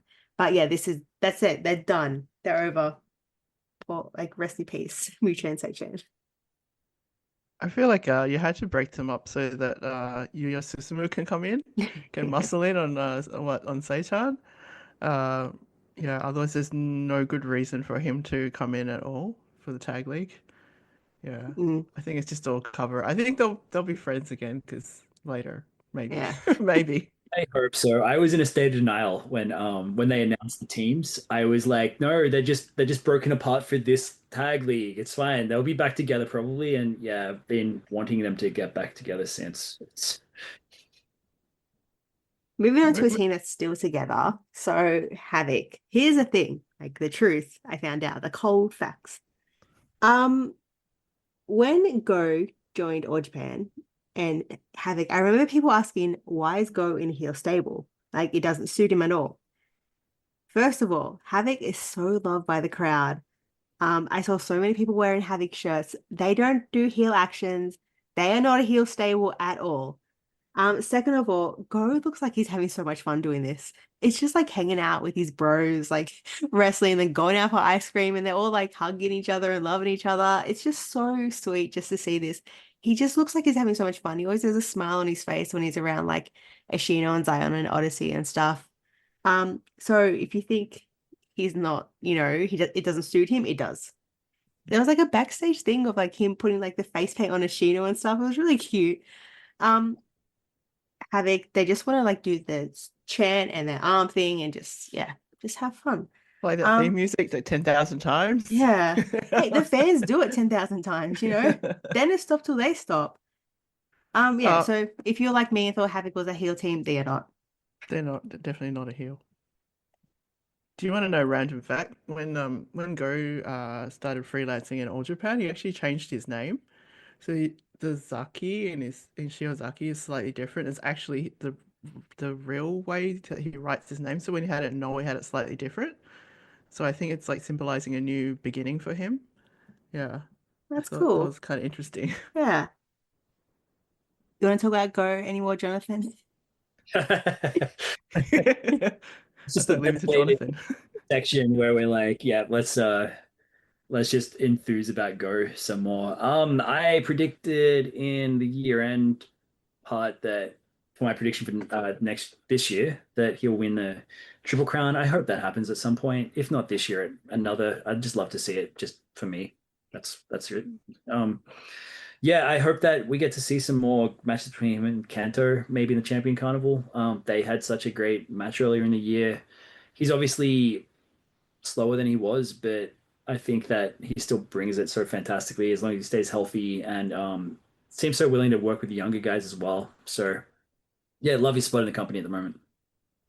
Yeah, this was the last tag match before Odyssey and Zion went home, so I don't know when they're coming back. It seems like they will by the tweet All Japan sent out. I think they're due back in Feb. So there. yeah. Oh, maybe Champion Carnival they'll Yeah. be working. Yeah. I think they're booked. Are they booked mid-Feb? I think they're definitely supposed to come back in Feb. Yeah. So they'll be back. Havoc will be back together as a 4-piece again. Yeah, I really like Go because there's so many new matchups we can have, like for the Champion Carnival. So I'm really, really looking forward to it. I'm hoping he gets some. I'm not going to say who it is because like I'll probably jinx it, but I hope there's some wrestlers that are in the same block as him because I really want to see those matches. Yeah, just looking forward to more stuff with Go this year. Very quickly about the Goro TV title match. It is what you expected from these two. Very hard hitting, impactful moves by two short, beefy kings. Also, I will say Ashino lost because he didn't come out to Metallica. I was so looking forward to hearing Metallica ring out. It's a fucking Havoc song again. Like, no, enough's enough. So you also think it's too many? I saw him after the shows last year at Suitabashi Station, and he, if someone was to cosplay as Ashino that wear what he was wearing. He had the biggest Metallica bag, and he had his headphones on, and it's like he's probably rocking out to Metallica right now. Like, That's so bizarre. to him walk out to anything else was fucking blasphemy. So and that made me think something was going to happen as well. Do you want to go into that match? I was gonna say, I think we said it like, wishful thinking on our part. Like, let us live in a fantasy land for a second. Like, he lost the belt to free him up for the Triple Crown. Yes. Yeah. But you can start about this match if you'd like to. It's so good, and if anyone listening hasn't seen this, or for some reason if you're listening to an All Japan podcast and don't actually watch it, first watch the Triple Crown with Kento and Anzai, and then watch this one. It was so fucking good, but the result just gutted me. Yeah, that's all I'll say about that. No, I was honestly expecting Ashino to retain, so I was actually quite surprised when Sekimoto won. Yeah, Yeah. super good match. I wanted Ashino to win because Ashino never wins. But the thing is, like, I really do like Sekimoto. So I'm, if anyone has to have the Goro TV title, like, I'm okay with him having the title. Like, he seems to be sticking around. He seems, doesn't seem to be just winning the belt and leaving. But like Ashino, man, like, come on. His first single belt, he loses a couple months later. Nah, man. Ashino looked like he had super good fun though. Yeah. The two of them just like trading faces. They're both like very expressive people. So the faces they pull while they're like doing like leg lock or something like that. And when he had like the ankle lock, I'm just like, Yeah, get him to the yeah. ground, like hold it and get him to the ground, like, stop standing up. Come on. He won a match. I don't want to get too far ahead of myself, but the most recent card, Ashino won a tag match with Sekimoto on the other side of it. So that makes me hope again Oh. for Copium now that that there'll be a rematch. They can take it back. Yeah. Exactly. Wasn't Ashino like kind of like fake crying or like fake really sad after That's what I thought. I match? thought he was crying for reals, but because like I'm sitting in second row, so I was like looking really closely. I was like, no, it doesn't look like he's Yeah. really crying. I'm sorry, man. He has Havoc to like comfort him. Like, it's okay. We'll go listen to Metallica after this. Wait, is Metallica touring at some point? Like, I wonder if they'll go to Japan. They probably will. Ashino would have like front row tickets. He'll be like, no, sorry, I'm on tour that day as well. So that was the shows we've seen live. Definitely a lot of fun. Like a lot of emotions, a lot of cheering. My hands are so sore after clapping for Kento. Because you've got to do the whole thing. There were 3 more shows this month, so we're going to quickly wrap them up. We didn't see it live, unfortunately. First up is a fan appreciation show, which I'm desperate to go to one day. Like, this is like what I really want to see. They used to hold this in December, but in recent years they have moved it to January. It's honestly a super fun show. Obviously, fan appreciation is to thank the fans.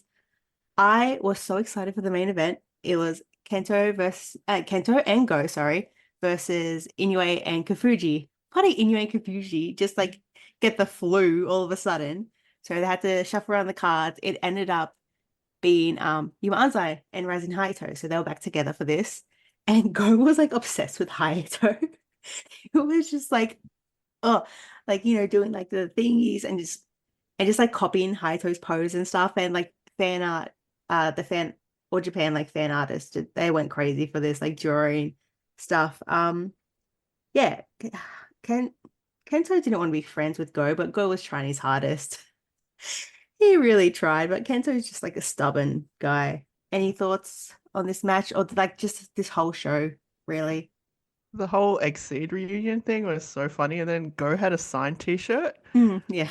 I remember when we went to Totokan, there was an Exceed photo for sale there, and it only had Suzuki Kotaro's signature and Kento's signature, but not Go's signature for some reason. So I was like, what? Did he like fuck off that at that time or something like that?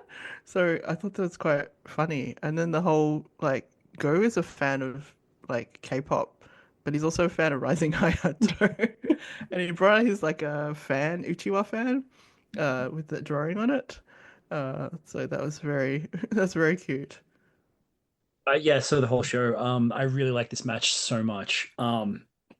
The clash between, and also to see the tag team, they were only put together for the sake of kind of shuffling the cards, but the old team from Elpida, to see them back together was great. Like, I don't see any issue as to why they should have not been continued team together. I thought they had some juice to that team, and I thought that as far as Anzai and Rising Hayato go, that they should have challenged for the world tag titles. I think that would have been brilliant.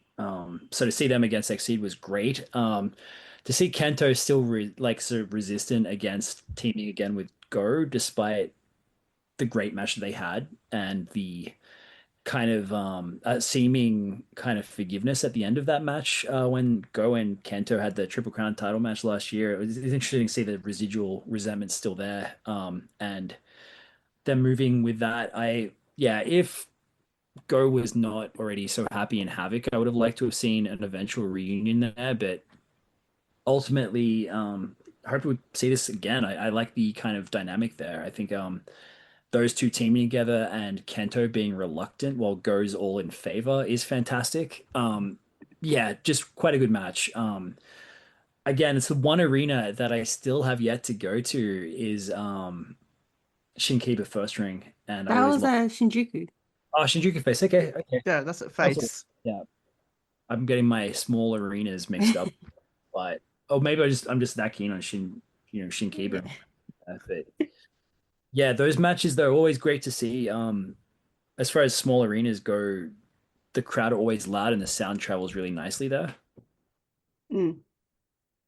Can I talk about the No Taps reunion, please? Yes. So No Taps is like I think during the pandemic, the three rookies like Hokuto, Atsuki, and Dan set up a YouTube channel because I guess there wasn't a lot happening. They couldn't do much. So they basically did all sorts of like goofy crap, like destroy a car, like drink giant tapioca. Mhm. Was it hold a bloody plastic bag with weights in it with their teeth or something like that? All sorts of stupid things, which I think Hokuto is actually at fault of. I reckon it's all his idea. So they put on like they had like code names. So like what's it? Drop, tackle, and holy crap, I can't remember. But they have like code names. So they went by their code names and they went and wore the trunks again. Mm. So they're all like considerably like larger guys now as well. So like I think is it Hideki? Someone's making fun of Hokuto being kind of paunchy or something in a mean way. So they were just like screaming like young boys throughout the whole match and just getting thrown around by Jun and Hideki. Um, I thought the match was so fun. And this is the example of like a match you'd only see at Fan Appreciation Yeah. Day, basically. It will never happen anywhere else. So I was so grateful that they decided to do that match. They've had like they did a reunion once, like a long time ago. I think it was Mm. against Kento, that guy from Noah, what's his name? With the dog on his t-shirt. Can't remember. Sugiura. Yeah. No? Yeah. And Fuji, I think. I should look it up. But yeah, they did a reunion then. Yeah, but it's always fun to see these three back together because like they don't have any reason to be tagging, but it's like Fan Appreciation Day. Yeah, they're getting back together. There was a match on this show. How they announced it was so funny. It came up in Korakuen Hall. It said four-way. Then it had a picture of Cyrus, it had a picture of Talos, and it had a picture of Renayabe. Then it was like a couple seconds, like maybe 3 or 4 seconds, and then Sega Tachibana popped up, It and was the crowd X. lost it. And he won that match. That's crazy, isn't it? Because the card changed before his match, he was like, "Well, my card's changed too," and I was like, "No, it hasn't." They had a show on the 18th. I didn't write anything for it. Does anyone have anything for the 18th show? There was a really good singles match, another like rookie type versus older veteran almost. like Rising Hayato versus Kofuji, which I thought was really good. Because Hayato basically smacked down Kofuji, but yeah, it just shows how good Kofuji is, his technique. I can't stop marveling at it. It's really good. Yeah. I did like for the main event though, they had Titans of Calamity and Yuma Anzai. And at the end they were raising their hands. Yuma Anzai's on his tippy toes. He's a tall guy. He But he has is. to be on his tippy toes to keep up with these guys. It reminds me of what's her name? Jonathn, help me out. What's the female referee's name who used to work for All Japan? That was Nikan Lee. yeah, Nikan Lee was Yeah, when she used to have to hold up Suji's hand and he would go so high with it and make her jump to grab it. And really that, want to see her back, just like even freelancing a little for the company, because I always felt like she added so much. she was great. She really was. I was going to bring up the junior tag match because actually that was really good because Mochizuki Jr. was in this tag match. So I felt like Shin Kiba seemed to be almost like too small for this match. 'Cause I would have liked to seen it at Korakuen, for example. I think just the vibes around it is really good because obviously it's just a setup as a Road to Zunichi Junior Tag Fest. But everyone was really excited to see Mochizuki Jr. there, I think. And I think he got a nosebleed as well, which apparently he gets all the time. So I think we're not supposed to worry about that. Hopefully. So the show on the 25th surprisingly had a couple of title changes. First up, Suwama, Hideki Suzuki, and Dan Tamura defeated Hokuto Morai, Kuma Arashi, and Takashi to become the new six-man tag champions. It's like the lowest belt in the company right now. It's often forgotten, but just like it gives Dan another title to his name, so I'm happy for that. And seeing Suwama with the title, I didn't expect him to ever have an All Japan title again, even though I'm very much pro Triple Crown Suwama. Yeah, but that was a card change, wasn't it? It was supposed to be someone else tagging with them. It was supposed to be Hikaru Sato, and then they said he had a booking conflict with Burst, but I think apparently it's not actually a booking conflict, and they just did it on purpose to make it look Suwama. like one. Suwama Yes. muscled his way in. He wanted those belts. Yes, exactly. Oh, Hideki's like harassment of Suwama online has forced him to come back for an actual match. Do you have any thoughts of like Suwama as a champion again, Jonathn? It was so good. I loved this so much. He was so grumpy in this, and also Evolution back. Like to see the Evolution flag and those guys wearing the shirts. I was very, very happy with that. But I thought, no, we can't have good things. So don't put too much into this. And then they actually won. I was so stoked for that.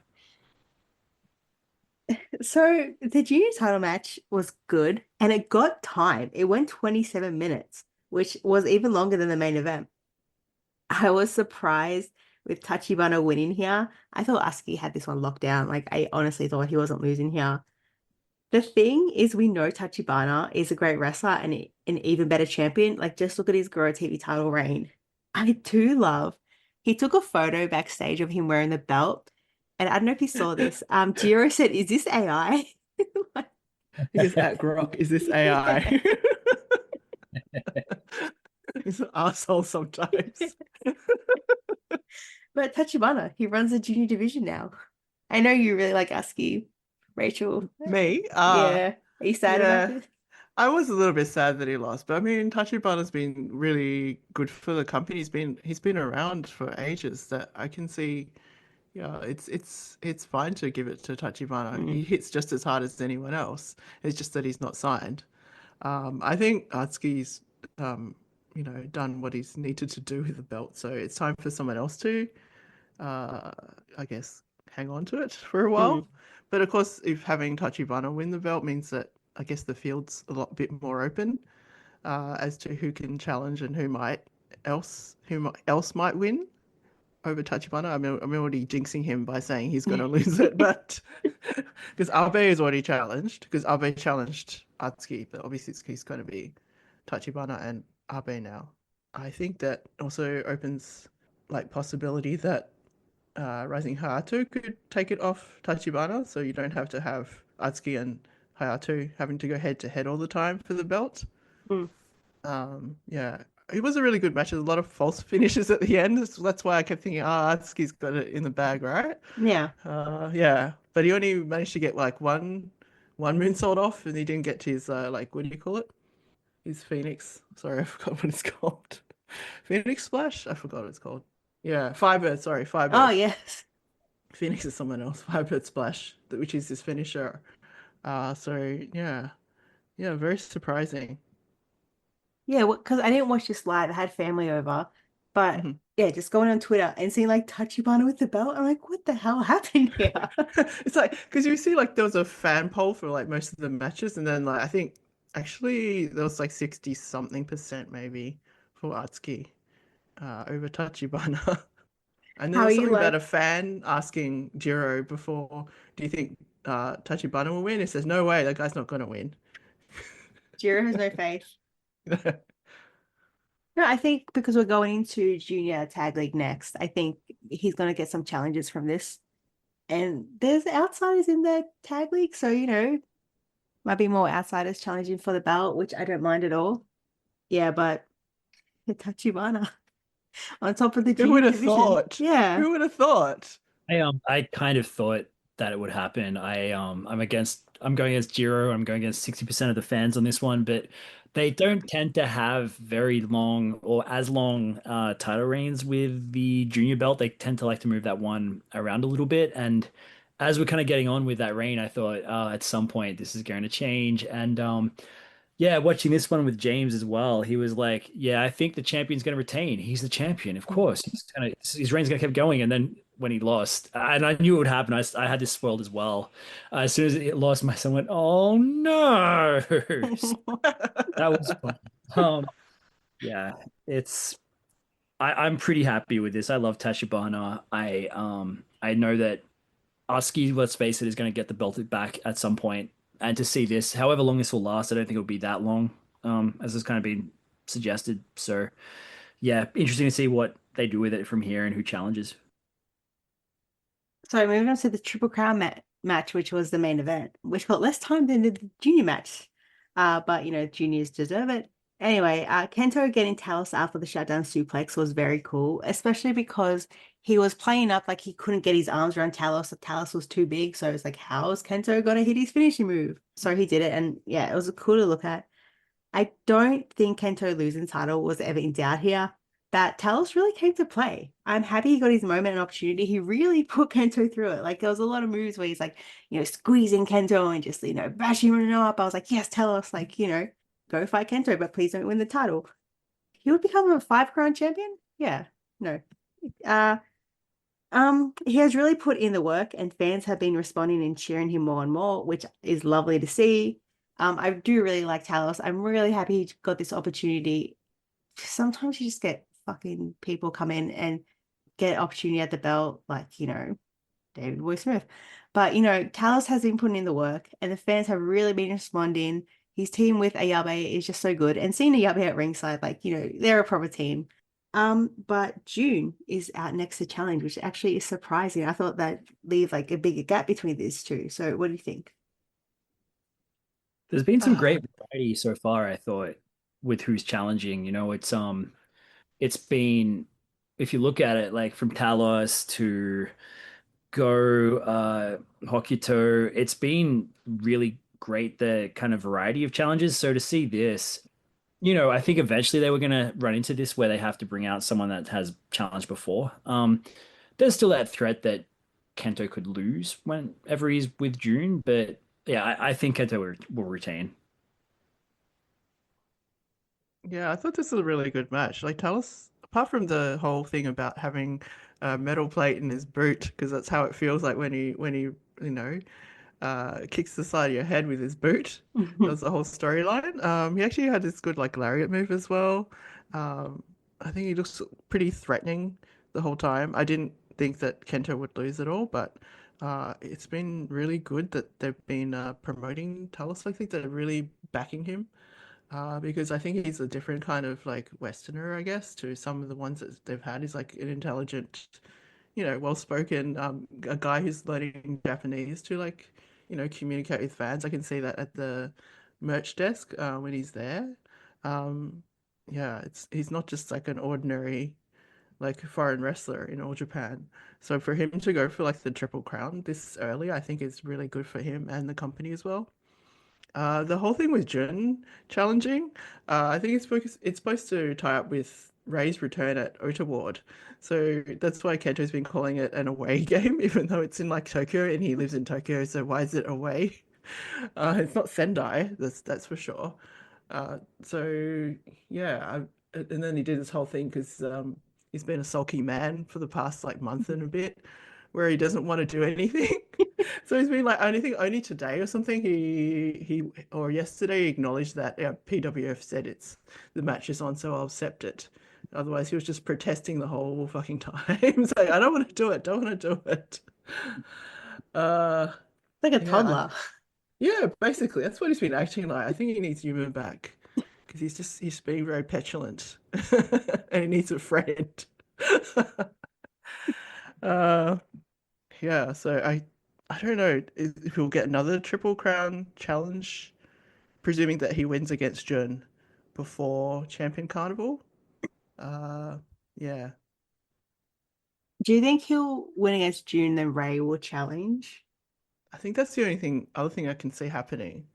But then I don't know how good Ray is, but he's probably fine. It's been like 6 months, a good 6 months or something since his surgery. So I mean, maybe his condition's better than we think. I don't know how good his shoulder is. Yeah, possibly. But you want to save up for Sendai, which they haven't rescheduled that kind of that show because they cancelled that one earlier, I think, in October. And then you've got Champion Carnival coming up, and then I don't know what else after that. Possibly after that, then maybe. Yeah, just having a quick look now. No Sendai. Not yet. No. It'll be big. It'll be big news when Sendai's booked. Yeah, true. Just a couple other matches, title matches I've got to talk about. So we have Ayabe and Talos putting their belts on the line against Hokuto Mori and Kuma Arashi. And Kuma Arashi is in another title match where he faces Daisuke Sekimoto for the Growth Kiwi title.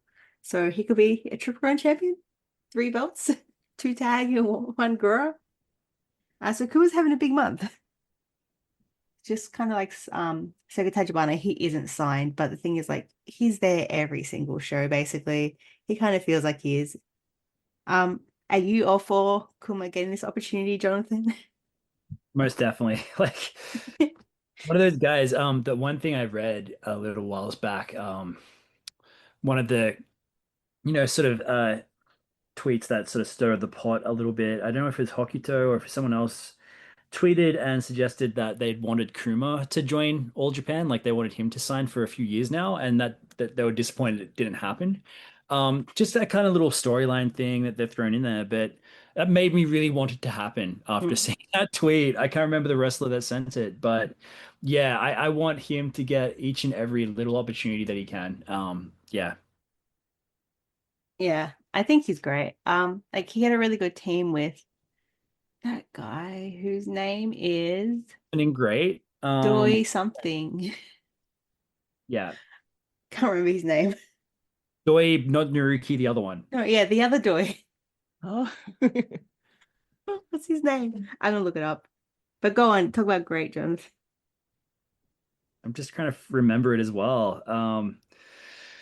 Yeah, this guy's been doing different shots here and there in different companies and stuff. And yeah, just in the Champion Carnival, I actually think Kuma did better than he did when he was in the tournament. But yeah, I hope to get this guy back at some point. I'm clearly such a big fan of his that I can't remember his name right now. Koji Doi. Thank you. Yes. Oh, right. Like, I was a fan of them, but like I kind of like him with Hokuto Mori in the Hokuto army. But Kuma Revolution, maybe? Who knows? We'll see at the end of February if it happens. We're just going to talk about notes for a second. So Junior Tag League is back. The winning team, like we said, gets a shot at the All Asia Tag titles, which, aren't being held by Ishin and Kaito anymore. So the teams competing are Ri Inoue and Mochizuki Jr., Senyo Sato, Naruki Doi, Hikaru Sato, and Dan Tamura. Kota Sekifuda and Toshiyuki Sakura, Fuminori Abe and Sega Tachibana, Musashi and Shota Kafuji, and Seki Ashoka and Yuya Susumu. Do you have any early predictions who will win this? Did I forget to put in Asking Horizon Hayato? Maybe. I was going to say, I think they might win. The one you didn't put in there How did I might forget to win. put them in? They're like the biggest one. Pretend I said that at the start. Okay, so Jonathan, do you have any early predictions? Skin Rising out. The team I forgot to put in. Yeah, I do think like the whole tournament, like it has such fantastic talent. It's so good, by the way, to see Seki Fuda in All Japan. Really loved him in Big Japan, and yeah, just I'd met him at a Big Japan show. You know, the outdoor shows they sometimes do at the Ueno Park. It was such a boiling day that day, and yeah, like I met him at that show. I have wanted him in All Japan ever since, and so yeah, like seeing some of that kind of talent in this mix is fantastic. First of all, great mix of talent, but I do think that this is kind of just to spice things up and to kind of make for an interesting tournament. I don't particularly see any of those teams getting the win here, and yeah, I think this is kind of hopefully to bring the titles back to All Japan. I would love to see Inoue and Mochizuki Jr. win this, to be honest. Yeah, I would as well. I just don't. Yeah. I try not to put too much hope in that as much as I think with like the junior tournament ending with Asking Haito, I kind of don't want the tag tournaments to be ending with them because they do get a lot, and it's definitely like more junior title belts in their future. It's just like I don't know. I just want Inoue to get something here. I think Mochizuki Jr. is still holding the belt by the time the tournament finishes. I can see that because Inoue and Inoue's been asking for a, what do you call it, a challenge already, even outside of the tag tournament. So I would like to see that, but I don't really understand how it all works because they just drop the belt so quickly, and then but even before the tag league. So yeah, otherwise, I mean, Asuka and Hayato are like the best tag team ever. But you know, yeah, they win everything because they are good. But yeah, equally, maybe you want to see a different scenario just for fun. But equally, I also like Susumu and Seiki, just because they have that history in Noah and stuff like that. I really like them like, as Stinger, for example. Oh, that hasn't been a name I heard in a long time. Yeah. Because I was kind of heelish then, because Ogawa was still a heel. Yeah, so I really like them together, essentially. Yeah. I'm excited to see how Shota Kafuji and Musashi go. Because like this, I guess this will be like Kufuji's first official tag team he's had. And Musashi's just like, he's Musashi. He's great at everything, basically. You know, he's like a veteran now, and Kufuji's a new guy. So I'm excited to see that team. Yeah, just like Fuminori Abe and Sega Tachibana teaming up together and then fighting each other for the belt. Is really funny. Of course, you have like Hikaru Sato and Dan Tamura, which is just like, you know, a proven team now.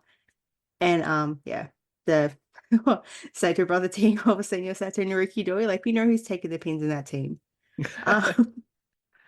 Yeah, it's going to be a really good tournament. I do really love the juniors, you know, so I'm really looking forward to this tournament. I'm excited for it. It starts February, so February 15th, yeah. And the last note I have is Rei Sato, like we said, is making his return on the 23rd of February at the big show in Otta Ward. At time of recording, his opponent has not been announced, but I thought it'll be funny if his opponents go, since Jun Sato recently faced Go. So like a Sato brother Go feud. I don't know.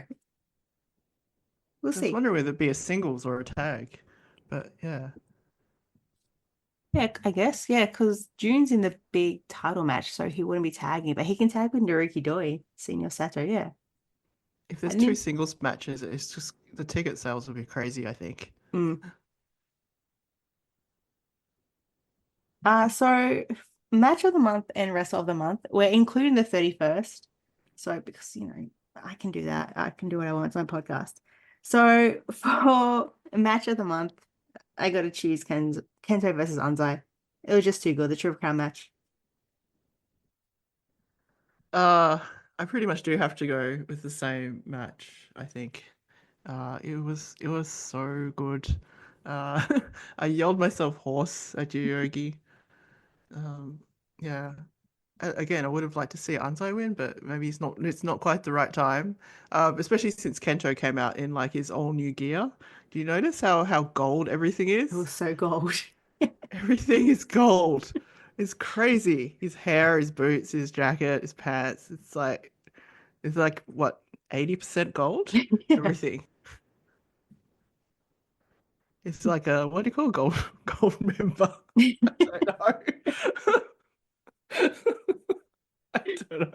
It's kind of crass. Mm. Like it's kind of crass and bad taste, but I don't also think he doesn't give a shit. So it's It actually kind of suits funny. Kento. Yeah. So And if anyone can pull it off, it's only him, right? yeah. Superstar. And nobody else. Jonathan, do you have any different match? I know you don't, but just Oh, yeah, I what I really don't. Sorry, I'm gonna just have to okay. force. So wrestler of the month, I went with Kento. I just thought he had that Triple Crown match with Anzai, which was fantastic. Then he had that comedy bit saying no to Talos. Like Talos was like chasing him around Korakuen Hall at one point. Like just seeing Kento live and cheering for him and clapping along and doing the Kento chant and all that. Like it was just so much fun. Yeah, I really enjoyed Kento this month. My wrestler of the month would have to be Atsuki Aoyagi. I think he had a lot of burden on his shoulders, basically, with the absence of his brother, and then also having to take on this Yano slash Kurama title match. I think, yeah, it's a very difficult thing to do, just to, I don't know, carry the storyline and get it over with fans, but also understand that uh, not everyone likes it, and I think he understood that perfectly from his what he said to the crowd as well. So yeah, and then his what do you call it? His speeches have been really good. I think that he was, yeah, he's basically carrying the junior division as during all these four defenses. So I really felt that when I was there in December, January. Who did you have, Jonathan? I'm gonna have to go with this instance with Yuma Anzai just after that amazing Triple Crown match that just sort of put me in a great mood and sort of finished off the year nicely slash segued nicely into the year. He had such great promo at that Shinki, but no, sorry, not making the same mistake again.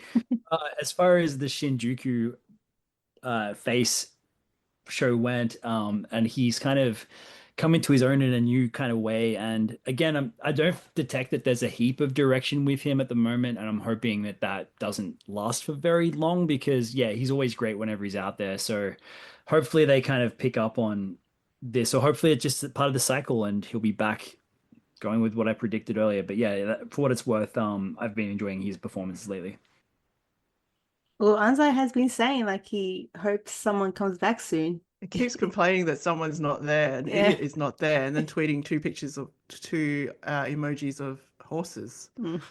So I think that's the He knows what he's direction. doing. Yeah. The direction is in that direction, so to speak. Even when it was like yesterday, it's saying, "Oh, come to my was it my Anaka, my homecoming tournament in Gunma? There's like free buses from the train station." It's like like has got nothing to do with anything. And then he tweets like two horses. I'm like, what are you going on about, man? He's been a lot of promotion in his hometown. So they probably Yeah, want to make this one big.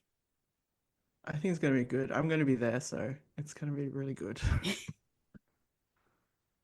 Well, we have reached the end of another episode of Jumping Knee Pod. Thank you all for listening and supporting the pod.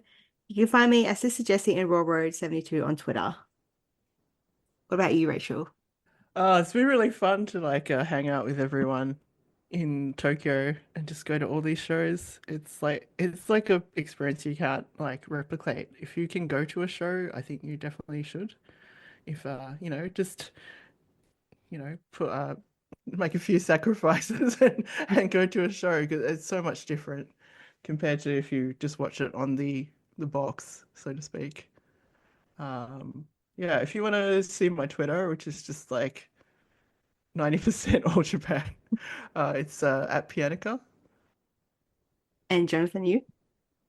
Oh, geez. It's such a great kind of start to the year in so many ways. We've discussed the ways in which it wasn't great, but so just always great to kind of get through this and kind of to share that with you as far as like our thought process for all of that went. And yeah, as far as places that you can follow me and my stuff, at JonathanFoye on Twitter. I'm still going to call it Twitter because why not? Same on Bluesky. And yeah, we'll be as loud as we can when the actual like book finally comes out. More on that hopefully soon. Yeah, but definitely check out his other books. You got 2 other books out there, so check them out. Yeah, and we'll definitely have you back for when the book drops. Thank you. So thank you two so much for coming on, being my first guest of the year. Seeing you in Japan was just so much fun, and just hanging out and watching all Japan and just, you know, cheering and complaining sometimes, but just having so much fun. Thank you all once again. I have been your host, Jessica, and I'll see you next time for more All Japan Pro Wrestling.